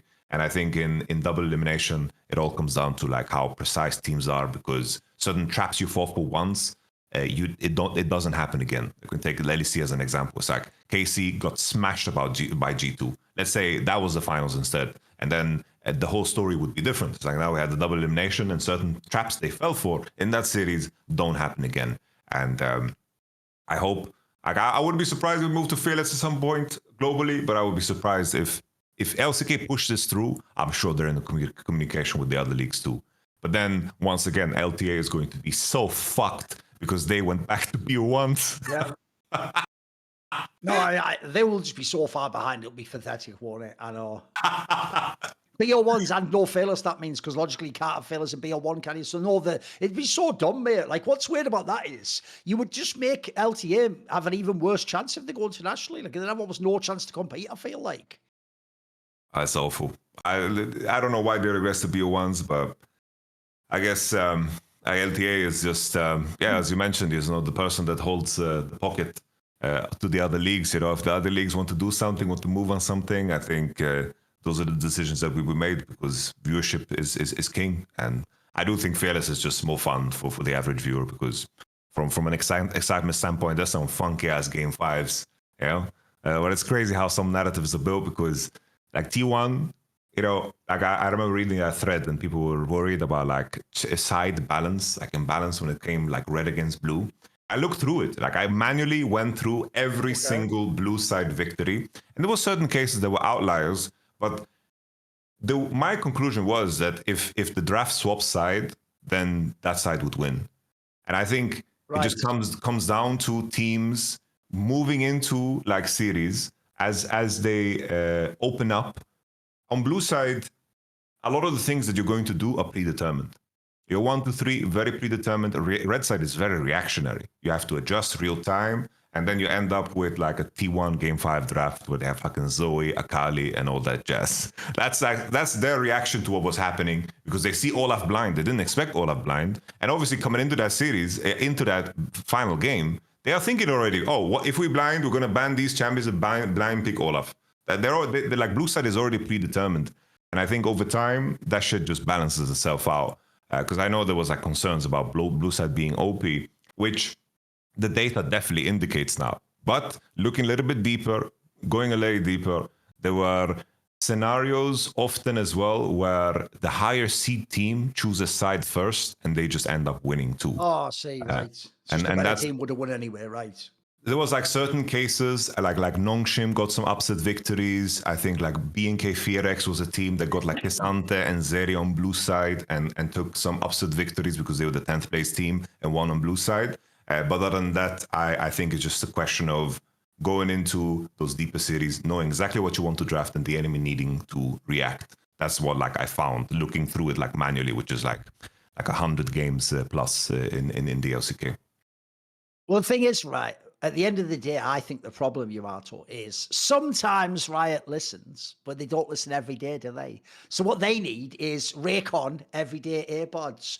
Hey, Friends, Rioters, lend me your earbuds because I need to listen. Now, if you don't know, these earbuds have a lot of good features to them. Like, first of all, they have a 32-hour battery life, so you don't even need to remember to charge them every day. We all know people are lazy if they're gamers and don't always forget to put it onto the nightstand or whatever, wherever you have your charging device. You can also pair two devices at once because it has the multi-point connectivity. Speaking of charging the battery, if you forget, if you don't get a chance to fully charge it, it has the quick charge function. So 10 minutes worth of charging actually equals 90 minutes worth of battery. All of this, by the way, at around half the price of usual premium audio brands with similar comparable features. They have every type of color you could imagine, vibrant colors, classic sheen styles, etc. By the way, I actually just like the classic black ones. I like them to blend in, but if you want to stand out, you could do that with Raycon also. They have, obviously, their best feature is the active noise cancellation, so you can drown out all the sounds in the background, which means things like if you're in the gym, you don't have to hear that guy.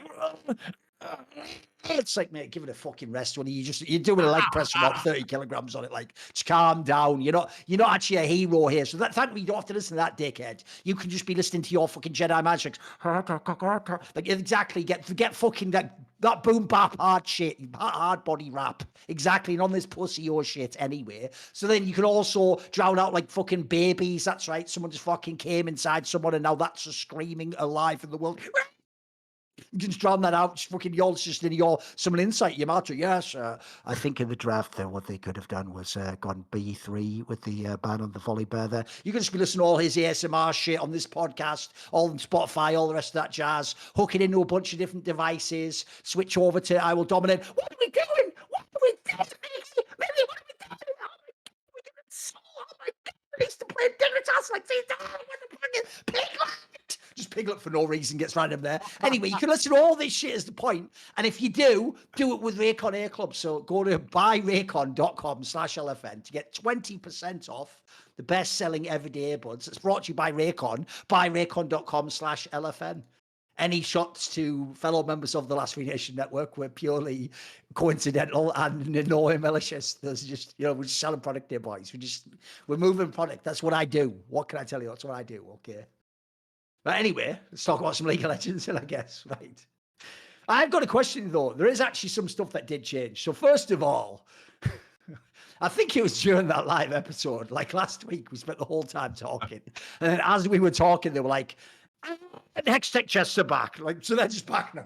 Who knows why, but they're just back now. What do you think of that? They're back already. Okay. well, I think that, Riot did say that they are heading towards economical disaster, and that's why they need to like remove the Hextech Chests. I think they found like some money, under some pillow somewhere, like in a cupboard, like maybe in like the piggy bank. I don't know. I don't know what happened there. It's the craziest part of me about this is that even though like I think discourse in general is a little bit like crazy in a lot of cases, I do think that the consumer has gotten smarter in a way, like in a sense that like the average person that listened to their PR speak is like, what the fuck are you saying, man? Like, what are we saying?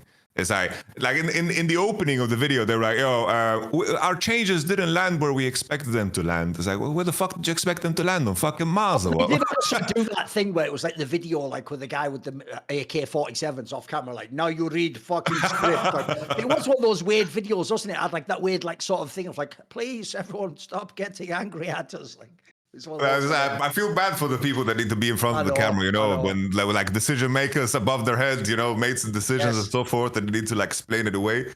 But it took them so long. But the main thing for me when I watched that, I was like, so Hextech Chests, let's see now, is the conclusion going to be that we get less, or people going to get more? But basically in theory, the conclusion is that you get more in a total like calendar year. Like if you play enough to get through the battle pass, you can basically get more chests than you got previously, which is nice. I think that the changes they did usually, like Riot's strategy has been, we're gonna nerf something. Oh, sorry guys, we went too far. We listened to the community, and then they give you like, they take your hand and it's like, here, take your pinky back. forgive us. And then that has like usually worked. But here I thought they're going to pull the same. So they're going to give us just our pinky back. But here they give back your hand, and it's just like a little bit of like there's a golden ring on it, maybe just some slight upgrades. Okay. The main thing that people are pissed off about is the fact that you need to play a lot more. But I think from a business standpoint, if people get rewarded for playing more and spending time in your game, that should always be like the incentive point. It's like you want people inside of your game. It's the equivalent of keeping people inside of your shop.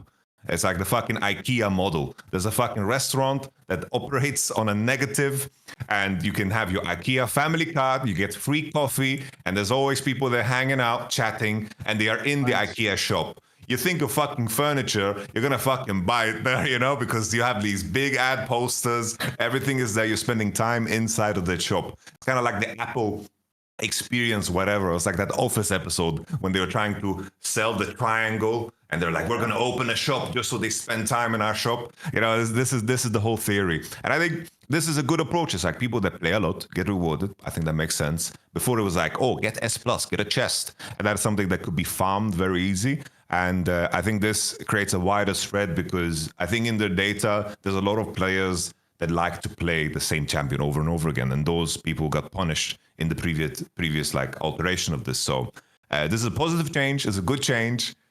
But I think the PR hit, I don't know how skeptical everyone's going to be about the next thing. Because on top of the Hextech Chest thing, they also said we're going to release less of the fucking big skins that we are putting out, and we're going to fine tune it, which I think is also a big one, because the skins they are releasing is just straight slop. It's just slop. I sat down and compared it, because I think people are willing to spend money if it's good skins. The Arcane Jace that they released, that's such a fucking banger skin. It's like a $20 skin. I fucking felt the need to buy that one right away. Everyone plays it. Everybody loves it. And that's after like fucking T1 Zeus released the skin. Maybe they did that to fuck with him because he didn't sign with T1. Because like Riot is also pissed that the ZFGK roster is not continuing. So they also planned merch releases, and they wanted to do the next Hall of Fame inductees or something to milk. I have no clue. But they released that Arcane J skin. That is quality work. So they are very, very capable. But it seems like the most recent skin line that happened, also, I don't remember the name of it, but it also looks so fucking generic. So there's definitely like a lot of things and a lot of departments that need to upgrade. And what do you think about the whole PR situation with the Hextech Chests? I mean, the weirdest part about it is, if you are Riot and you want people to believe you, you did just go about it the worst way possible. Because as you said, they almost made it like, look, our hands are tied. We can't even afford to do this. It basically, like, it's impossible. Look, that was a different time. Back in the day, it used to be so cheap to get bread and milk, and everyone could just have as much as they wanted. But now we've got to ration it. Oh, what's that? Has everyone burnt? Other villagers burning the castle to the ground? Have all the stuff back again. It's back. Forget yada yada yada, whatever I said there. Don't worry about that. It's all back. And are you happy now? Are you happy? Can you go away now? That just makes it seem like none of it was true. Like, it just makes it seem like you just saying any old shit, and now you've reversed position. Because Riot does have the worst problem ever, which is they do that political thing where they can't ever just go, my bad, I fucked up, but I've changed my mind. They have to always go, it's good that you told me, because I actually also, before you even told me, myself sort of felt like this wasn't the right move. And I agree with you. So basically, you agree with me. And I was right all along. And so I'm going to bring back what I just changed. It's like, why do you always have to gaslight me as well at the same time? Just say we fucked up and this was more popular than we expected or something. Because I do think it's weird. Like, the real problem they have right now for me is this, Yamato. They have to really actually figure out what is our direction in terms of all the cosmetics. Because as far as I can tell, it's implied that they are just going to go this sort of gacha / fucking super cynical approach, which by the way is probably a really good strategy. I've no doubt it makes fuck tons of money. It's just that's not what people think traditionally of League of Legends, and they've always made League of Legends in the past seem like, it's just like to reward you, the viewer, where it's like, no, this is to make money, which by the way is fine. If you want that to be the new model, go cynical, be like skins in every game where you just make them you bring out the new one just to pump the market, etc. Do all that shit, tie it into all the players if you want. I just think it's just silly, because what you're doing is, if you don't want people to complain like this, you have just rewarded them literally for doing it. Like, everyone did lose their minds as though you'd taken fucking the champion out the game or something, and then once too many people complain, you just reversed course, and then even sort of publicly admitted as much. Like, oh shit, if you complain loads, I guess you get everything you want. Which is like, that's a terrible strategy for little kids that are screaming. Just give them whatever they want. Is that enough? You stop crying now. Like, that's going to be the worst strategy ever. So I just want to see where this goes, mate. Because I actually do worry in general. Like, I get the feeling that there's just a point in time where Riot will just say, I don't care about League anymore. And they'll just focus completely on Valorant. And what if this, I mean, maybe it depends on if some of the new games actually have any success when they come out, the fighting game and all that shit. But it feels like between that and Arcane, they're just horny to not do League of Legends stuff, mate. I don't know what it is. To me, it's still a huge game. You could still be massive.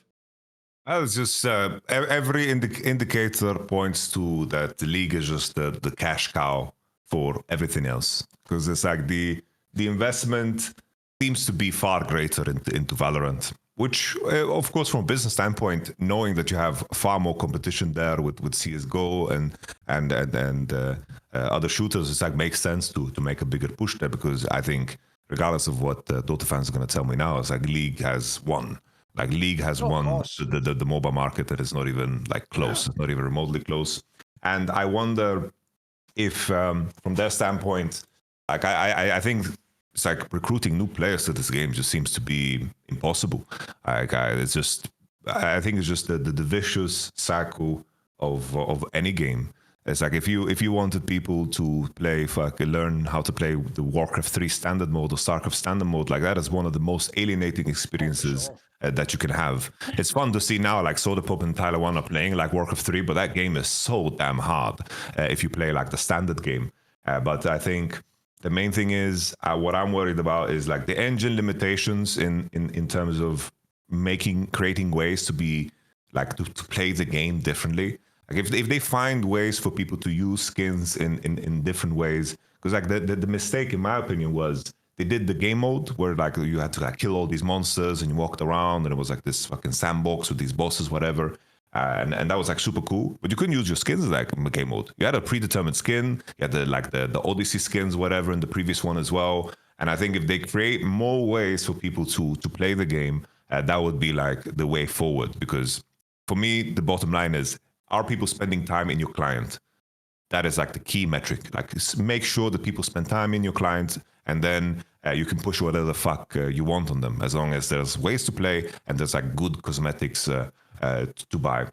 But I think that the engine limitation, I don't know from a standpoint in terms of with the game and how it's been built, it seems like it's so resource heavy to do anything creative, because it takes them a lot of time to set up arena, it took them a lot of time to set up the other things. And if they could, churn out these at a bigger pace, there's a lot of different like game modes that you can create that are insanely interesting. But it just seems like it's so damn difficult because of just limitations to the game engine. I also do feel like this might be a boomer take, but I wonder, because you're sort of at the tail end of the generation that these games came out of, Yamato. One of the things I've always thought is really narrow-minded is that they've made it so that, like, essentially the only people who can make game modes in League of Legends are Riot themselves, and they have to sort of think of it as like almost another way of playing the game and bring it out. If you do, you not only get rid of game modes when you just decide you don't want them anymore, you bring in the new ones, etc. Well, the weirdest thing is, if people don't know, if there wasn't a possibility to mod League of Legends, the game wouldn't exist. It was just Warcraft 3 that turned into Dota All-Stars, that turned into League.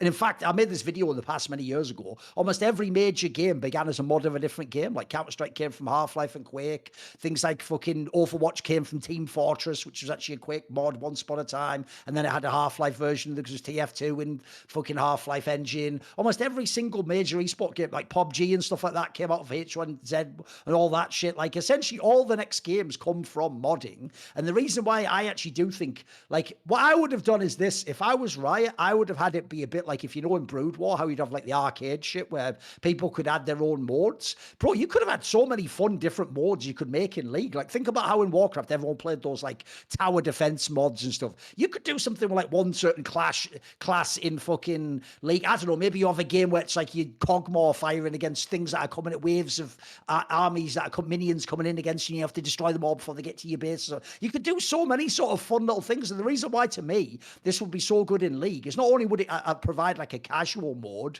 so everything's not hardcore ranked, which is too hardcore for like an average player. But also, I always think in the modern day, like if you ever see Koreans, they play all those like little mini games while they wait for the queue to pop. While they're waiting like 20 minutes, they're like playing some like single player game, like an arcade game. But you should have those games like built into the fucking screen or something. I want to like play a little Tetris or something while I'm waiting for the draft to finish and my champion to come out. I feel like there's so many things that are from the old school of esports or gaming you could just add back in. That just make it fun, you know, just make it like actually have more of it's not only like I'm playing these three things. It's too hardcore, bro. Yeah, You know what I yeah. mean? It's like even looking at all the single player games that retain all their player bases. It's like Skyrim. It's crazy how many concurrent players and how many re-releases they did of Skyrim that sold well due to the modding community. It's like whether it was textures or whether it was new different scenarios. Same thing with Baldur's Gate 3. Warcraft 3 is a great example as well. It's like that when the core game becomes too difficult, it's like inviting people to play something that is so simple. It's like I love Warcraft 3. I played the competitive variant of Warcraft 3. But then it's like with my friends, we played like Footy Wars, we played Tower Defense. This is very easy things to get into. Yeah. Very intuitive. And I think even looking at like I know there's this creator called Dums. Like he creates game modes in what is available. Like find what is not what is like finding whatever is like the champion in the screen, and they use like these fucking different like skins for the champions that they implement to the game. There's like people play like Mundo Dodgeball. Like, that's a very simple thing, right? People play Mundo Dodgeball, they put words in a line and they put Mundo Dodgeball in the Nasher pit. So there is definitely like, I think if this was something that was available to the community, if they said we created this tool for people to create their own game modes, and there's going to be people out there that are going to spend thousands of hours into this. Because people are intrigued, people want to. That happened in Warcraft 3, and it was something that people did, that they did it at zero cost. That's how you keep a game alive and fresh. And it's like, for me, always with competitive games, the most fun aspect is the beginning, the arms race to become the best. And now to get in 15 years later into League, wow, I would never.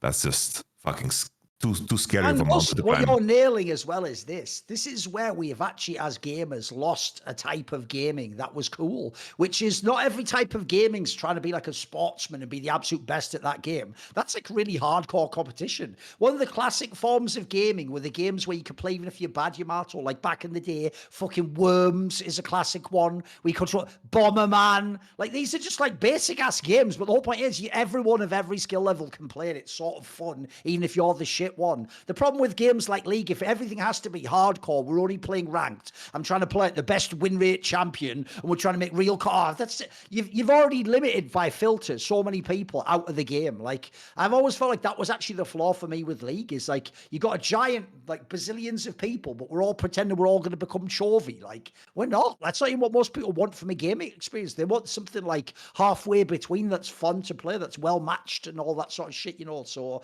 I do feel like League sometimes loses its way in that sense, but a lot of the esports have, like I say, some of it's just even also limiting what other people can do with the game. It's just you have to be the one that comes up with the next mode or the next concept, because that is one area where it's funny that Riot keeps commissioning all these other games, because I always just think, bro, think about how many things you haven't explored with your own game. You could do so, like you could even just make another map again. Why has that never even been thought of? Like make like an actual 5v5 proper mode, but like recreate what the map would be like, do a different concept if you want. I mean, I feel like there's so much to explore there, because everyone still just does so much based off the Dota map. Like there's so many different concepts you could come up with there if you were a visionary. I'm not saying I am. I'm not a game designer like that, man, but I feel like there's surely there's people out there who fucking revel and trying to come up with something genius that we never thought of before.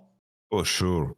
As I like looking at some of like these indie games that have been like so fucking successful, there's like some smaller games that are just exploded in popularity off of one person. It's like Stardew Valley is such a good example of this guy. Just did fucking everything when it came to this one game, and it's so damn popular.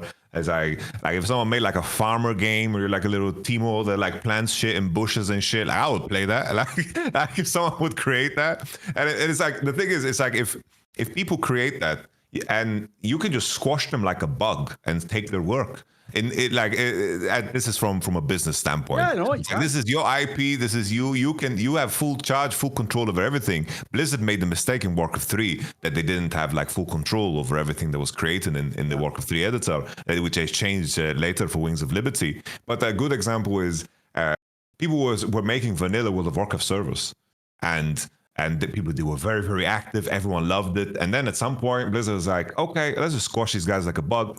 Cease and desist. We're going to make our own. And then everyone plays it because the people wanted that. So you just need to get a better feeler for what people are enjoying too. Because I think that's the biggest struggle of these AAA fucking massive companies is that you need to put so much workforce behind something and you need to predict what the trend is going to be in the next years. We don't know what the big esports is going to be in the next couple of years. Sure, we can make some guesses. League of Legends is going to stick around. CS is going to stick around for sure. But maybe something new spawns. Maybe. Right, here's the thing. There is actually another potential angle to 1, rage at, 2, meme at, 3, criticize, all the best things on the show, which is if you saw on Ashley Kang's Twitter 2 days ago, she posted a screenshot of the latest like global power rankings. I always forget these exist, Yamato. I always forget there is actually an official Riot power rankings that works on some like bizarre point system or something. And if you go, pull this up, producer guy, if you can, because if you can see, like you would actually think like, is this like a communication from a parallel dimension or something? Like I'll give you an example, guys. Number 1 is T1. Now you're all like, T1, didn't they come like 56? No, they're number 1. Don't worry, they're number 1 in the global power rankings. Number 2 is Billy. By the way, also didn't come even vaguely close to the finals. Number 3 is Hanwha Life, champions in the LCK. Number 4 is Gen G, because, I don't know, fuck it, let's just roll, right? Number 5 is Top Esports, right? Top Esports could actually legitimately be like, aren't we the best team in the world? Apparently not, but not even top 4. Number 6 is G2. Number 6, like, by the way, Carving Corp isn't even on the list. Like, JDG's on the list, Weibo's on it, D Plus is on the list. Anyone's legend who just made the final of LPL through the upper bracket, 10th place, of course. Like, bro, I don't even know what we're ranking at this point in time. Like, does this count T1 winning worlds? How does this work? Like, what is this? I'm assuming it must count worlds. It's like a layover. Because how else are BLG and T1 at the top of the list? What is this? It seems that I would guess that the bias of this model is completely to the matches played, and it has no it has no idea of what the implication of the matches is. Okay. What I'm guessing. I think it just looks at the head-to-head. Because if you think about T1's path, right? It's like if you look at let's say the last 12 months of games, okay, or like the last 5 months, it's like you had the Worlds run, and then you have them losing 3-2 against Hanwha Life. So in terms of where they score, probably didn't lose much off of this LCK split, is what I'm guessing. Because usually, like it just seems like this model is skewing a little bit too fucking hard based on what last year was, especially like with roster changes. I feel like you need to start over from scratch. And I guess the tricky thing is that you need to kind of rank the teams at some point based off some data, because you can't come into the split and have everybody at 0, because then Winter Split would just be no power ranking, and then you use Winter Split to power rank the matchups coming into the next one, right? So I think they're just they're just too skewed towards the previous year, but they just felt the need to have some starting point, because probably I believe this is like some AWS sponsorship activation, right? That they use, so they just needed a ranking from last year coming into winter. So I think that's where the flaw of it all is. This is ass, bro. This is fun. Yeah, it's horrible. It didn't work either. It didn't work as like an overall ranking, because and also, by the way, it just doesn't make sense to count last year when you've had roster moves, does it? That's the silliest part of all. Yeah. And then also, to me, do I call it power ranking then? To me, you could call it a world ranking if you're using points. Power ranking is the idea that it's your current power level. So on the current power ranking, I'm sorry, obviously Hanwha Life and Top Esports would be number 1, wouldn't they? In fact, the joke is, on a power ranking, Carmine Corp should probably be top 5, because they just fucking won the LEC. Like, they've actually beaten all those teams, haven't they? So, no, it's just an example of how silly the fucking ranking system is, bro. So here's the question. If we were to do our own Yamato, would ours be like something that comparable to that? Who'd be number one on yours? Is it Anwar? Would you put them more? How My Life would be my number one. Yeah, How My Life would be my number one. I think the second one is a little bit tougher, but I am inclined to even put Genji there, based off of it was certainly very good. Yeah. Okay, I think Genji had their issues right with Duro and so forth, but I do think that the LCK at the top end was a little bit more clearly competitive. Like I think LPL took a lot of time to like figure itself out. Yes, and I think that's a hard point, because especially like looking at Billy and Top Esports, that series went down. It's like Billy lost a 10k gold lead game. Like, that is, if there's anything that speaks to imprecision, there's that. And the third one, that's when like a Top Esports might like creep in, and then it's like I would probably like populate the list with like after Top Esports. Like it's even hard for me to imagine that if I put Top Esports against T1 in a head-to-head, it's hard for me to imagine that series also going like heavily in Top Esports. Like that's a series that T1 could win, right, in terms of how they went out and what the level was at the end of things. But I would like populate top 5. It would be How My Life, Genji, Top Esports / T1. So I just put Top Esports, then T1, and then fourth. D plus is pretty good, man. D plus is pretty fucking good. Right? D plus is pretty fucking good. It's like anyone's legend, and of course JDG. They're very, very flawed teams. I think D plus could definitely beat them. And then after that, probably you get like JDG, AL, KC. Like that's where I'm at. And I could see KC beating like a JDG and an AL on a good day, but I think that would be like an upset win regardless. That would be like my top 8. No, I'm with you. Like, I think the one that will get slept on is D+. Like, D+ looks freaking good. Like, for all we know, that might just be like the 3rd best team in the world. We just don't know because the regions haven't played each other yet. So we'll see if How My Life completely dust off first stand. It'll actually put LCK in a totally different perspective, I feel like, yeah. Yes, sir. Oh, for all the times, regionally, the LPL has been like insanely competitive. It's really, really difficult to like win. Because of just how many demon teams there were. I think this year, clearly, LCK just was like regionally a lot more competitive, and I think at a higher level in comparison to all the other regions for sure. Sure. Well, the thing is, if you at home wanted to make your own power ranking or world ranking list, you could do it with our wonderful sponsor, Squarespace, who could help you make a website, because this podcast is brought to you by Squarespace, the all-in-one website platform for entrepreneurs, or anyone for that matter, to stand out and succeed online. Whether you're just starting out or managing a growing brand, Squarespace makes it easy to create a beautiful website, engage with your audience, and sell anything from products to content to time, all in one place, all on your terms.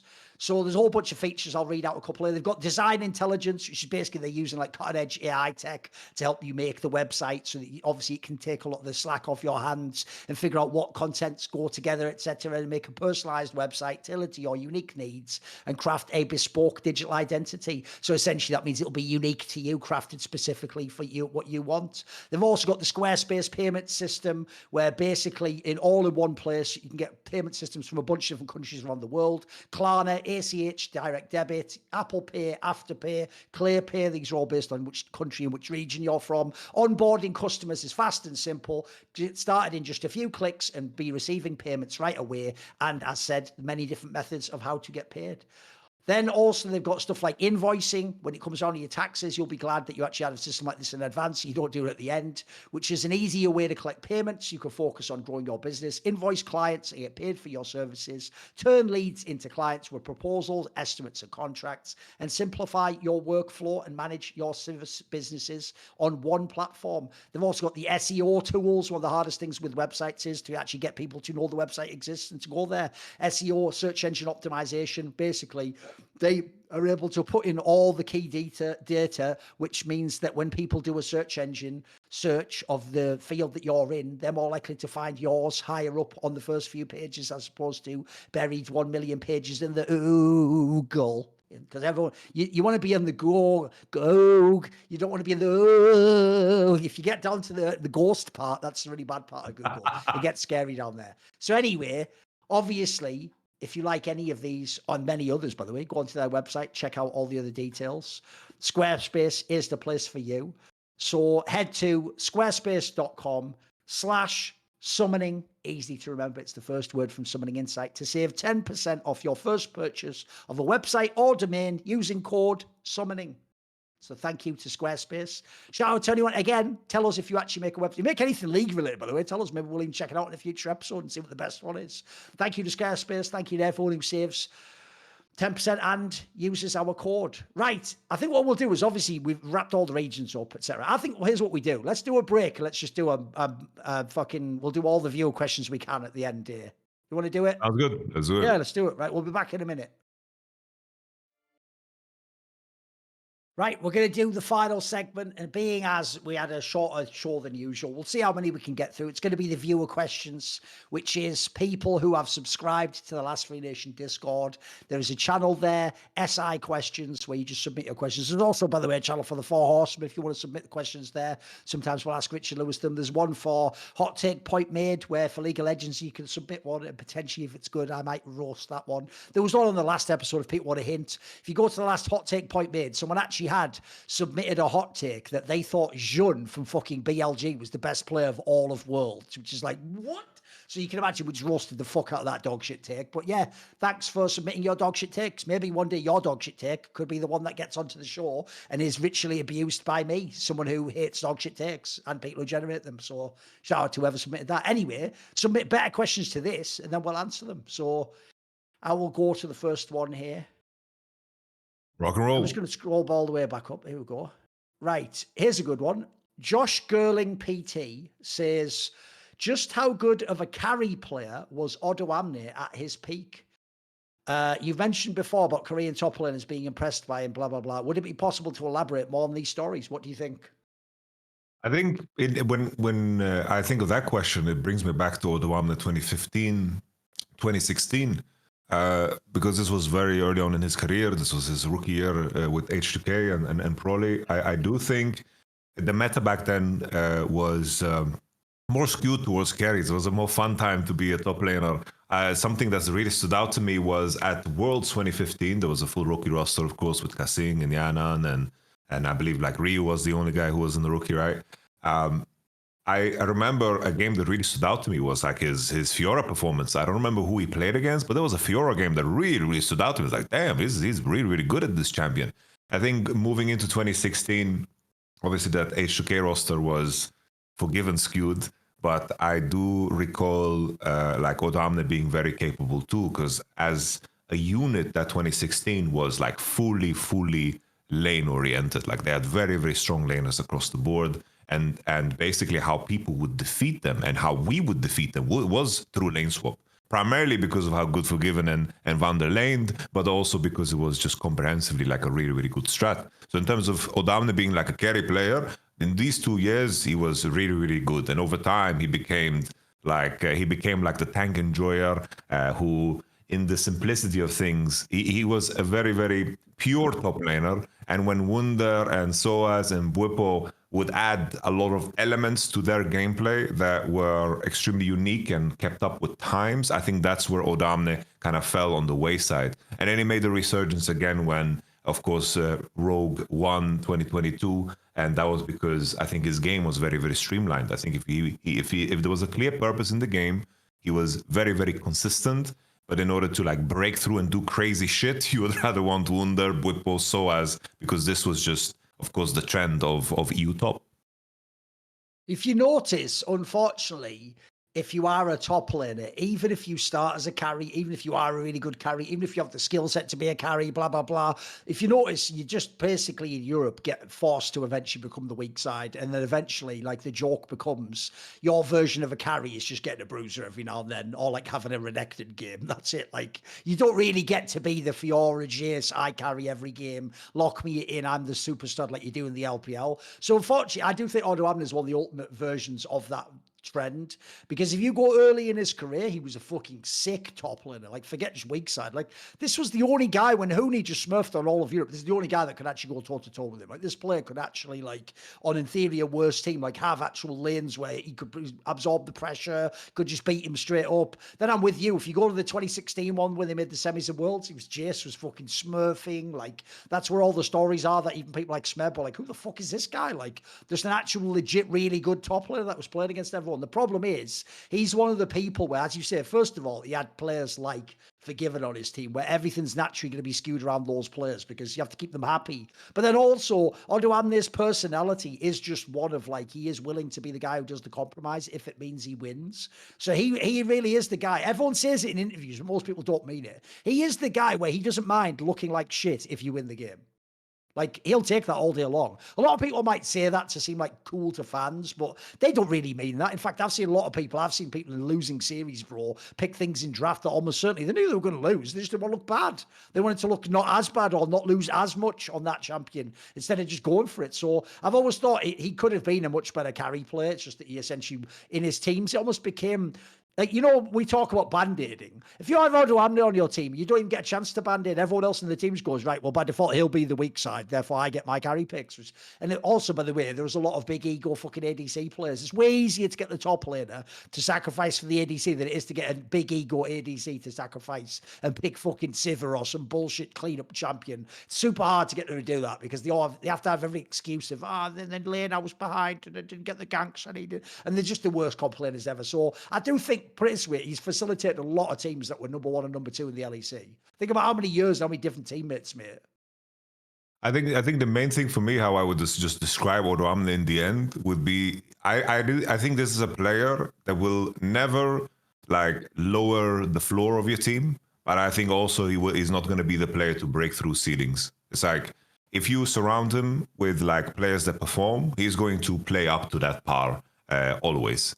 And in the end, right, I think a good example is that Excel roster they put together, right, with Targamas, with Viteo, like, and Xerxes, and I believe Patrick was the AD, if I remember correctly, and then Odoamne. This was just players that have been on decent teams, but all of them with very similar archetypes at the time, where they are not going to break through new ceilings, and they kind of match to whatever they are given. And that's why that roster just didn't work at all, right? In the end, you had just too many personalities that want to go with the flow, but nobody was spitting any beats, no flow, no rhymes, no schemes. And in the end, it just didn't work, even though on paper, you have players there that have had decent peaks at times. Also, I will say, I do think he's someone where people always underestimated how good his weak side game was. Bro, even in that Excel at the end when they scrapped it all together, they made like the summer finals. Like they fucked around and actually had that last run with Abadag. This guy's been in so many teams that have been relevant in LEC. I still think he could play today if he wanted to. For whatever reason, maybe the right offer's not there. At this point in his career, I don't think he wants to be in the last player's team. If he chooses not to play again, fine. I think he could play for years more if he wanted to. The guy just has it as a gamer. He also just has a great mindset for playing. Right. Architect of Korean esports based Joe asks, is Joe Marsh a top 3 esports CEO in terms of pure business acumen, as in like qualifications as a businessman? And then he jokingly asks, would LFN consider hiring him as the business head if he was on the market? What do you think, Yamato? I don't know how much you know about business. Would Joe Marsh be top 3 CEO? I think from like just looking at recent times, losing Zeus has to, you know, like that's from a business side is really like that's like a fireable offense, you know, if you had a board of directors that were really, really angry, you know, like that's because that's a huge loss of revenue. The main question is like how much do you credit the like at what point do you know at what point like basically what is it Comcast and whatever basically bought T1? Do you know at what point that was? I'm gonna guess when they changed the brand name from SKT to T1, so it must be like what 2020 or something. I think it must be around then. Because like you inherit something with a lot of fucking brand value, and you have Faker. That's like playing like a game of Risk, and or like I guess say you play like Crusader Kings, and you just start with like the biggest fucking country with the biggest army, and then it's like you have to really, really fuck up to lose things. So it's like they've done a good job of keeping Faker happy, but he seems very loyal to his situation. That seems like a no-brainer decision. I think that's such a good, strong starting point. It's always the first domino piece. It's the Genji model too. The first domino piece is Chovy. Chovy is the one that attracts players to this team, the same way Faker was the one that attracted players to this team. And in the beginning, it was rough, right? If it's the T1 times, they had like the whole roster swap situations. They were doing ring around the rosy. They were swapping around 10 players and so forth. But I just don't know. It's so hard to judge because it's just such a It's as if I started coaching G2 2020 and I would win the split. Would anyone give me credit for that shit? No. Like no one ever like fucking who the fuck is Yamato? Like this team was winning before. It's like that's how I view the situation. I'm ready for your fire. The guy asking the question is doing it sarcastically. I mean, even his name is like Korean-based Joe or whatever. So like he's asking it intentionally because he knows like me and Monty aren't really fans of Joe Marsh. But you have to realize a lot of that is just because, like, for example, I think literally with the league team, he does this. He does that thing where he pretends like he is just like running in the whole ship over there. He's like involved with everything. And he's got his hands in all the pies. And I don't even believe that's true, bro. Like, as far as I can tell, if no one remembers the story, it was the other way around. Like when LS was going to get hired to T1, then there was this whole internal thing where he wasn't getting hired. At the end, Joe Marsh sort of like fixed it and he got some other gig and like all the hate went away. But it's like if Joe Marsh was in charge, well, what was the middle part? What we were all waiting for? That implies the Koreans had to say it or vetoed it or said we're not doing it. So first of all, I don't really know how much this is any of this is true. Like I get the vibe he is just some Western CEO guy who does some things. I don't even know how much of the business stuff in Korean League of Legends it is because that must surely be the Korean contacts. They're the people going into the meetings, etc. So it's hard to tell, but especially because I don't, aside from Valorant, I'm not that familiar with the other games they're involved in. They're not a Counter-Strike team. They're not one from Dota, etc. in the same way. So I'm not really sure on that one. Like in a more serious take, if I have to give him a dislike, I agree, by the way, it's a massive fail to not get the ZOFGK thing. You've obviously built into that. You obviously wanted that to be your parlay. It was even implied that was going to be what would inherit Faker's brand. Like he could diminish his brand, but then that lineup would play together. And then at the end of that, you could transition into a new era and you fucked that up. You've ruined all that market and you've blown the merchandise. So at the same time, if I'm going to say like you did that, well, then you have to get credit for winning the worlds, don't you? You did win 2 worlds as well. That's fucking pretty good. A lot of people have never won 1 world, so I have to give you some credit for that. I think the bigger issue is on a more serious note, I just don't know what this guy does. Like the difference is, I know when Carlos was the CEO of G2, he was fucking smurfing, mate. He was killing it in CS and in League and all those sorts of other games. He was Rocket League, pivoting all around. Steve from Team Liquid's done a fabulous job constantly stocking his org with top teams in all the different games, etc. So I think also we just don't know that many of the CEOs, to be fair. It's not really a particularly populated role. I think most people could even name 5 CEOs. It's kind of hard to in one day. Most of the time they work quiet, which you like from that position, I would honestly prefer it almost because it's like it is a position you should work quietly. Yeah. And also the examples that you mentioned, it's like Steve and Carlos, like they worked from scratch. It's like Gamers 2 was really like a fucking nothing burger in the beginning. Yeah. And Steve worked fucking hard to build Curse into Team Liquid and all these fucking acquisitions and these deals, like putting together like 1 and 2 to offer these old players, like the fucking Liquid page, like the Liquid forums or like the Curse, the add-on page, like getting these people involved and sending them on the idea of esports is a really, really fucking cool thing. It's like they built that from scratch. That's why it's so hard to judge, because T1 was already fucking triple worlds winner when he inherited the product. Although I will say, I'll also give him props, as you say, for keeping Faker, though. There's plenty of other people. I mean, there's actually, there's types of CEOs and people like that in this world. I would imply this is what I think Fly did at Rogue, who they'd actually go out their way to sell Faker, bro. So they could be like, hey, I brought in the new era that wasn't about Faker. It wasn't just because I inherited Faker. It was me signing, like, whatever, Zika or something that turned our fortunes around, or Scout or something. There's a lot of people in the modern day when they become like a head person want to like make their mark themselves by doing so, like out with the old, in with the new. So actually, even just keeping that player is a big deal. Like that is actually one where a lot of people would have thought at some point in history before the salary cap, he would eventually go to China and get like the $20 million deal or something and just ride it out for 1 year. So it's no minor thing to keep a star like that. And that is the #1 star name. Right? I mean, as you saw, he was the most searched player on Wikipedia last year. And they only won 1 tournament last year, guys. So, like, well, the EWC as well, I guess. But that's still crazy. Like, that is still the biggest brand to run. You can even imply, by the way, you know what? I'll even give him credit for that. If Reckless was the #2 most searched player on Wikipedia, you also got a massive brand onto your challenger team where it didn't negatively impact your main team results. Like you were actually playing him in the real squad. But you got to have all the benefits of having a massive, super famous Westerner that could, like, bring some attention. In fact, would anyone even have known Smash if Reckless hadn't have played on that challenger team? Probably not. I think we all know him just because we watched that team and you saw, oh, the other guy in the bot lane's pretty fucking good too, right? So yeah, you got to give props for that. That's an org thing.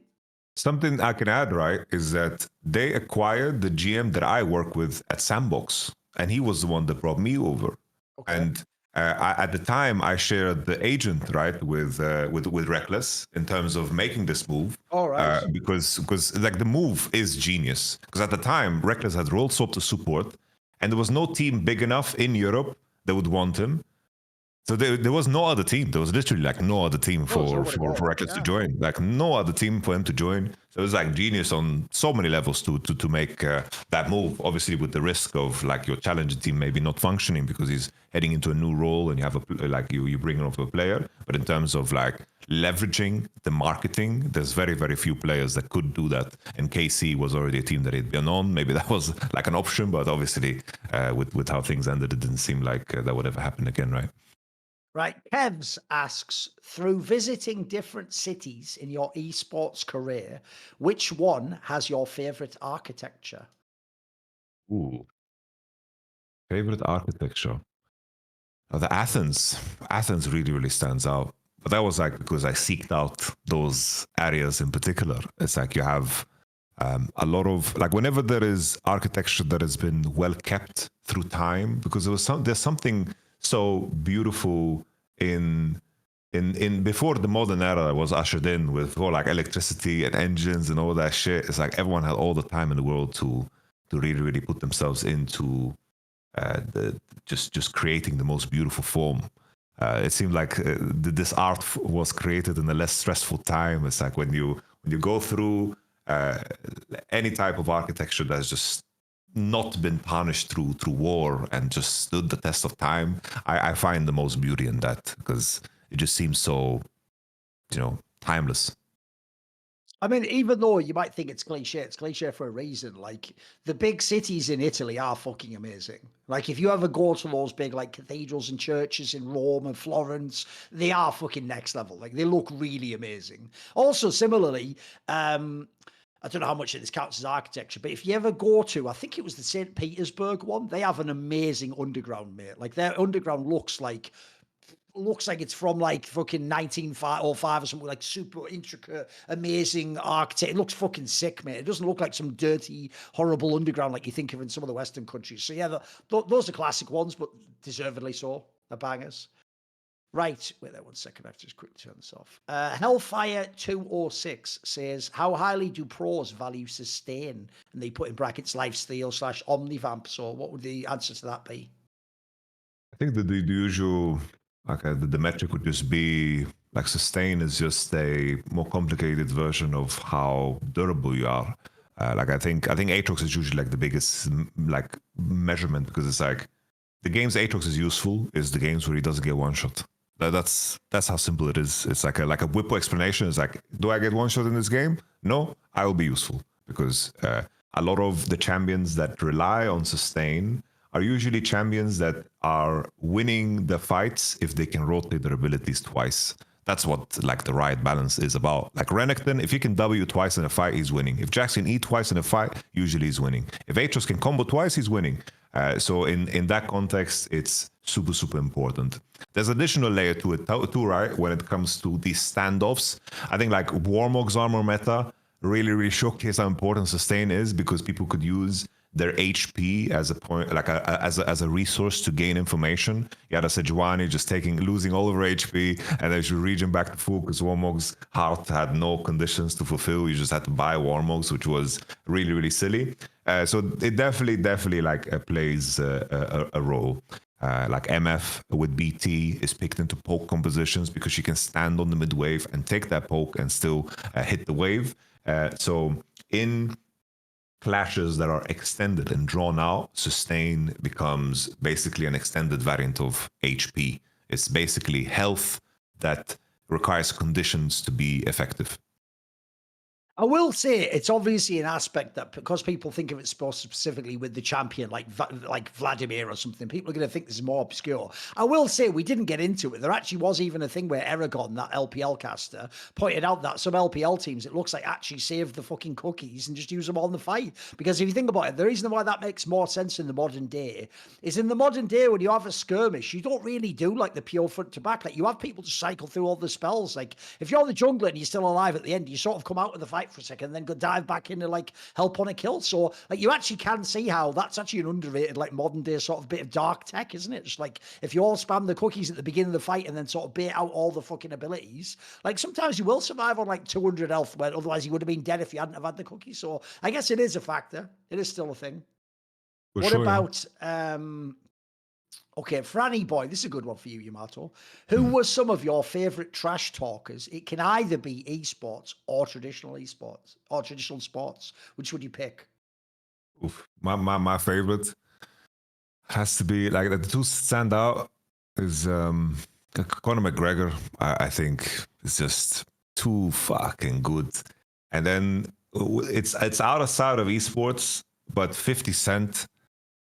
50, it's outside of sports completely, but 50 Cent, the way he trash talks is crazy. Like the way he goes after people, whether it's beef with Floyd Mayweather or like the whole fucking Diddy saga as well. It's just like whenever 50 had an enemy, it's like he humiliated them on levels that is just so damn crazy. And he's so unapologetic in his approach because it seems like he has had a very principled approach to his career that he has nothing that anyone can hold against him. And whenever someone is in that position, it's pretty fucking good. But Conor McGregor, if it's sports version, is like the fucking trash talk leading into matches. Just have a deep appreciation for anyone that knows the psychological game and can put themselves in the right state of mind before fights or matches, and also fuck with the enemies. But on esports side, I think I know too little about Call of Duty to to say someone from esports, because I was at a LAN event. I think it was fucking Gfinity or some shit in London, and we walk in, and on one side is like the Call of Duty pros, and they are standing. They are basically playing face to face, TV screen, and then they're like standing up between the rounds, and just fucking talking trash about people's parents or people's sisters. They go so fucking hard they will get permabanned in the Riot event instantly. And I was inspired because then in our tournament I was sitting face to face with an opponent and I was just screaming my fucking heart out. And I remember like looking at some of the videos from other teams where they're like filming B-roll and you just see me shouting. I remember I was screaming at this poor guy from Curse, the NA top laner. I believe his name was Rux. Super shy guy. I'm like fucking him up because I played Vladimir into Kennen and then Kennen into Vladimir. Both sides of the matchup, I solo killed him and I was just flaming the shit out of him because I was very impressionable, very young. Like I was like fucking 18 at the time. So I was inspired by this Call of Duty guys. So I wish I knew more about Call of Duty because I'm sure there's some crazy people, crazy trash talkers there for sure.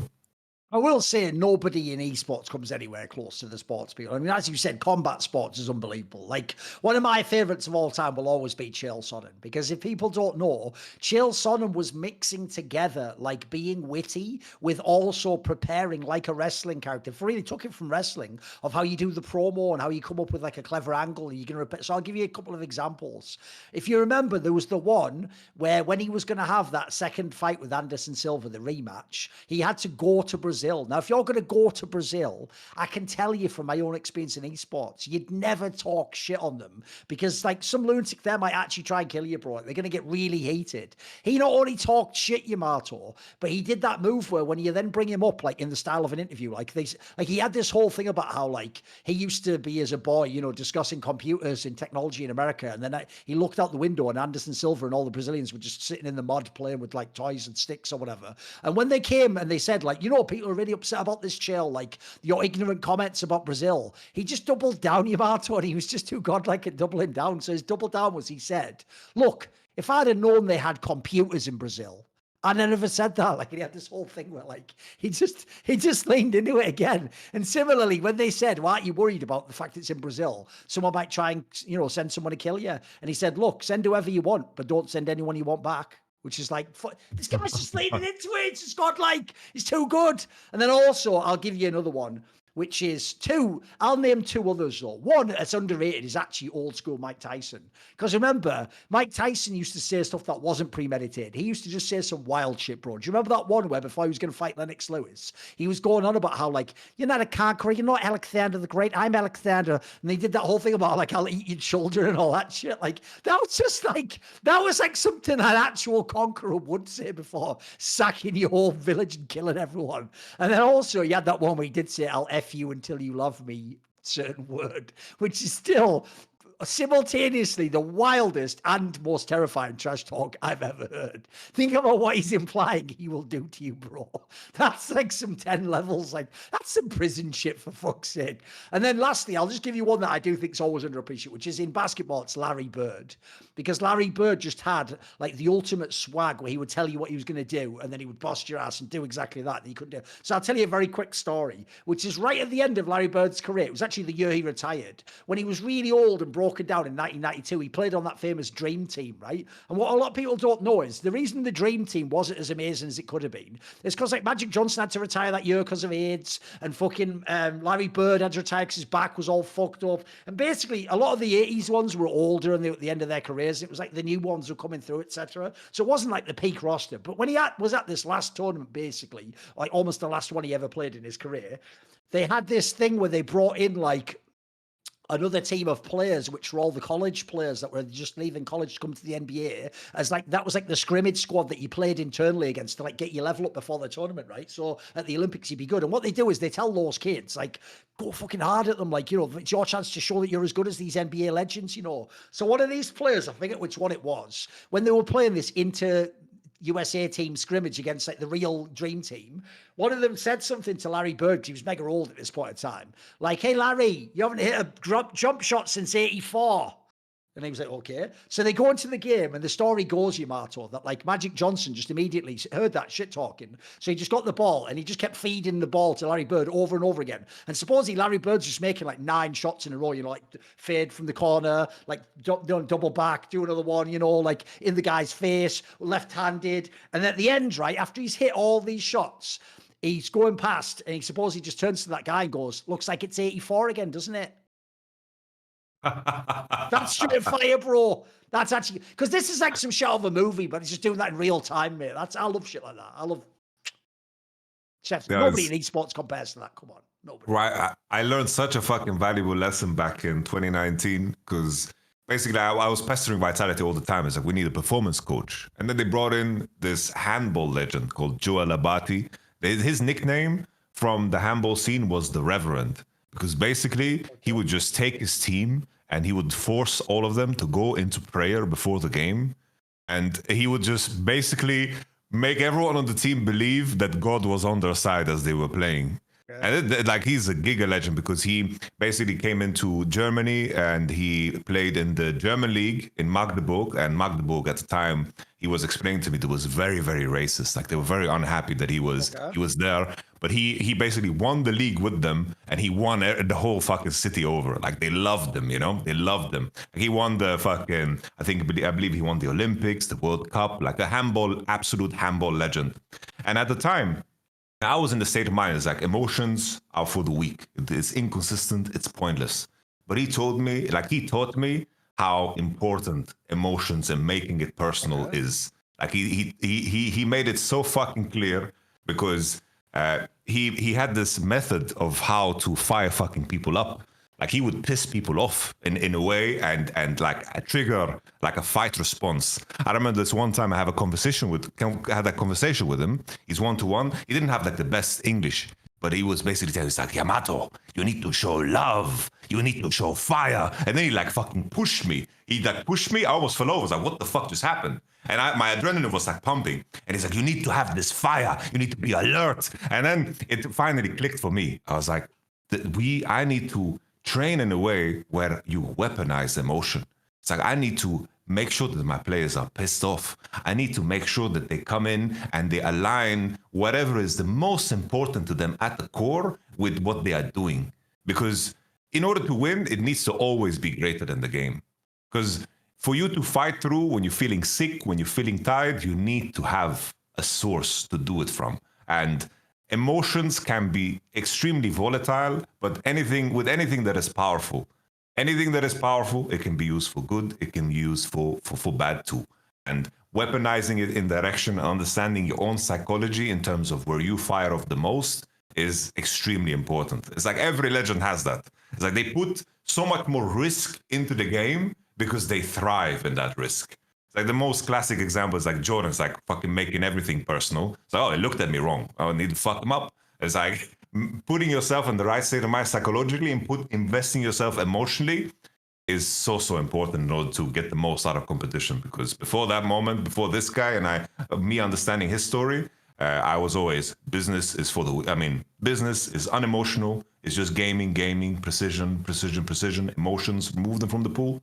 Not anymore, man. Emotions can be very powerful and very, very good. It's why I actually think a big mistake a lot of people make is, when people say stupid shit like, well, when we were the underdog, we felt like we couldn't be beaten. Like, you've just explained it there. What you have to do is recreate that feeling inside yourself, because essentially this is the same concept as what actors do. Actors don't actually just pretend to be sad. What they do is reconnect with a feeling inside themselves or a memory that was really sad and let it overtake them and then act through that character in that way. And that's the hack. That's the way famously they're able to do it. So yes, okay. The Dog says, KC going from a tier 2 LOL team to an LEC champion in less than a year and a half is something that hasn't happened since 2016 G2. Other than buying the slot in the league, what do you think was the most impactful single decision that the org made which led to that accomplishment? What would you pick? I think the main thing is just that they took their time. If we just compare the two orgs, right? It's like Ibai and Koi merging with Mad Lions. That was something that was like Koi and Rogue merging. That was the first step. That was something that was very rushed, very, very rushed. KC took the time and mastered LFL first.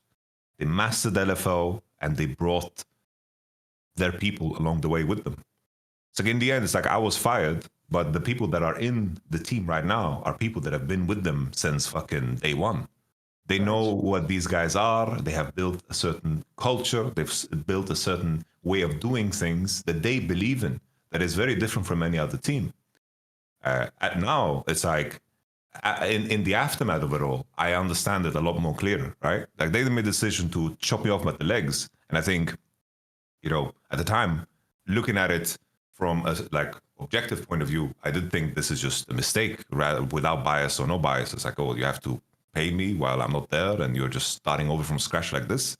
But now it makes sense. It's like they have a certain way that they've done things and they have carried that over and they have hitched their wagons to certain horses and they've taken the time to build that legacy for them and they're applying the same principled ideas. They could have joined the LEC earlier. They could have merged together with an org. They for sure could have. I know they had the opportunity to do so, but they never did. They waited until they could take full ownership of the spot, and the timing was really, really good. It sucked that Kales couldn't play, but they couldn't have predicted that because of the whole age thing. But I think the key thing was just patience and learning the right lessons along the way to make their variant of performance really, really flourish by conquering LFL. Because Koi didn't do shit in the LVP.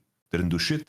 So they had to learn while they were actively real time. And then they had the issues with Rogue and Koi and that organization. There was a lot of fucking problems. There was the money problem and all these issues. It was very clear that Ibai really didn't like them as a partner, right? And then now they're using, of course, their experience to put together something of the legacy that the movie star roster built. And they are carrying that experience forward. But there is a very clear difference in execution here.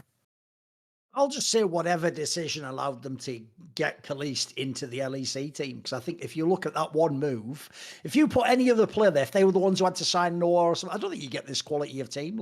That really was one way. The other pieces are really well done, but that one piece, it's paid off. That lottery ticket has paid off. You put a lot of years into that one as well. I mean, essentially, by the way, you can even argue that's the reason they didn't fire Targamas. They're waiting to give him the chance to play with this guy again, with the same coach. So I agree with you. If you think about it, the mixture of Reha, Targamas, and Kalist is something that goes back years into their LFL squad. So they really did build that project and brought it all through. And look, obviously, some of the steps along the way weren't what they intended, but in the end, they managed to get that trio through, and it is thus far yielded a championship. You can't ask for more than that. They've killed it, which, by the way, takes a lot of faith to stick with some of those pieces.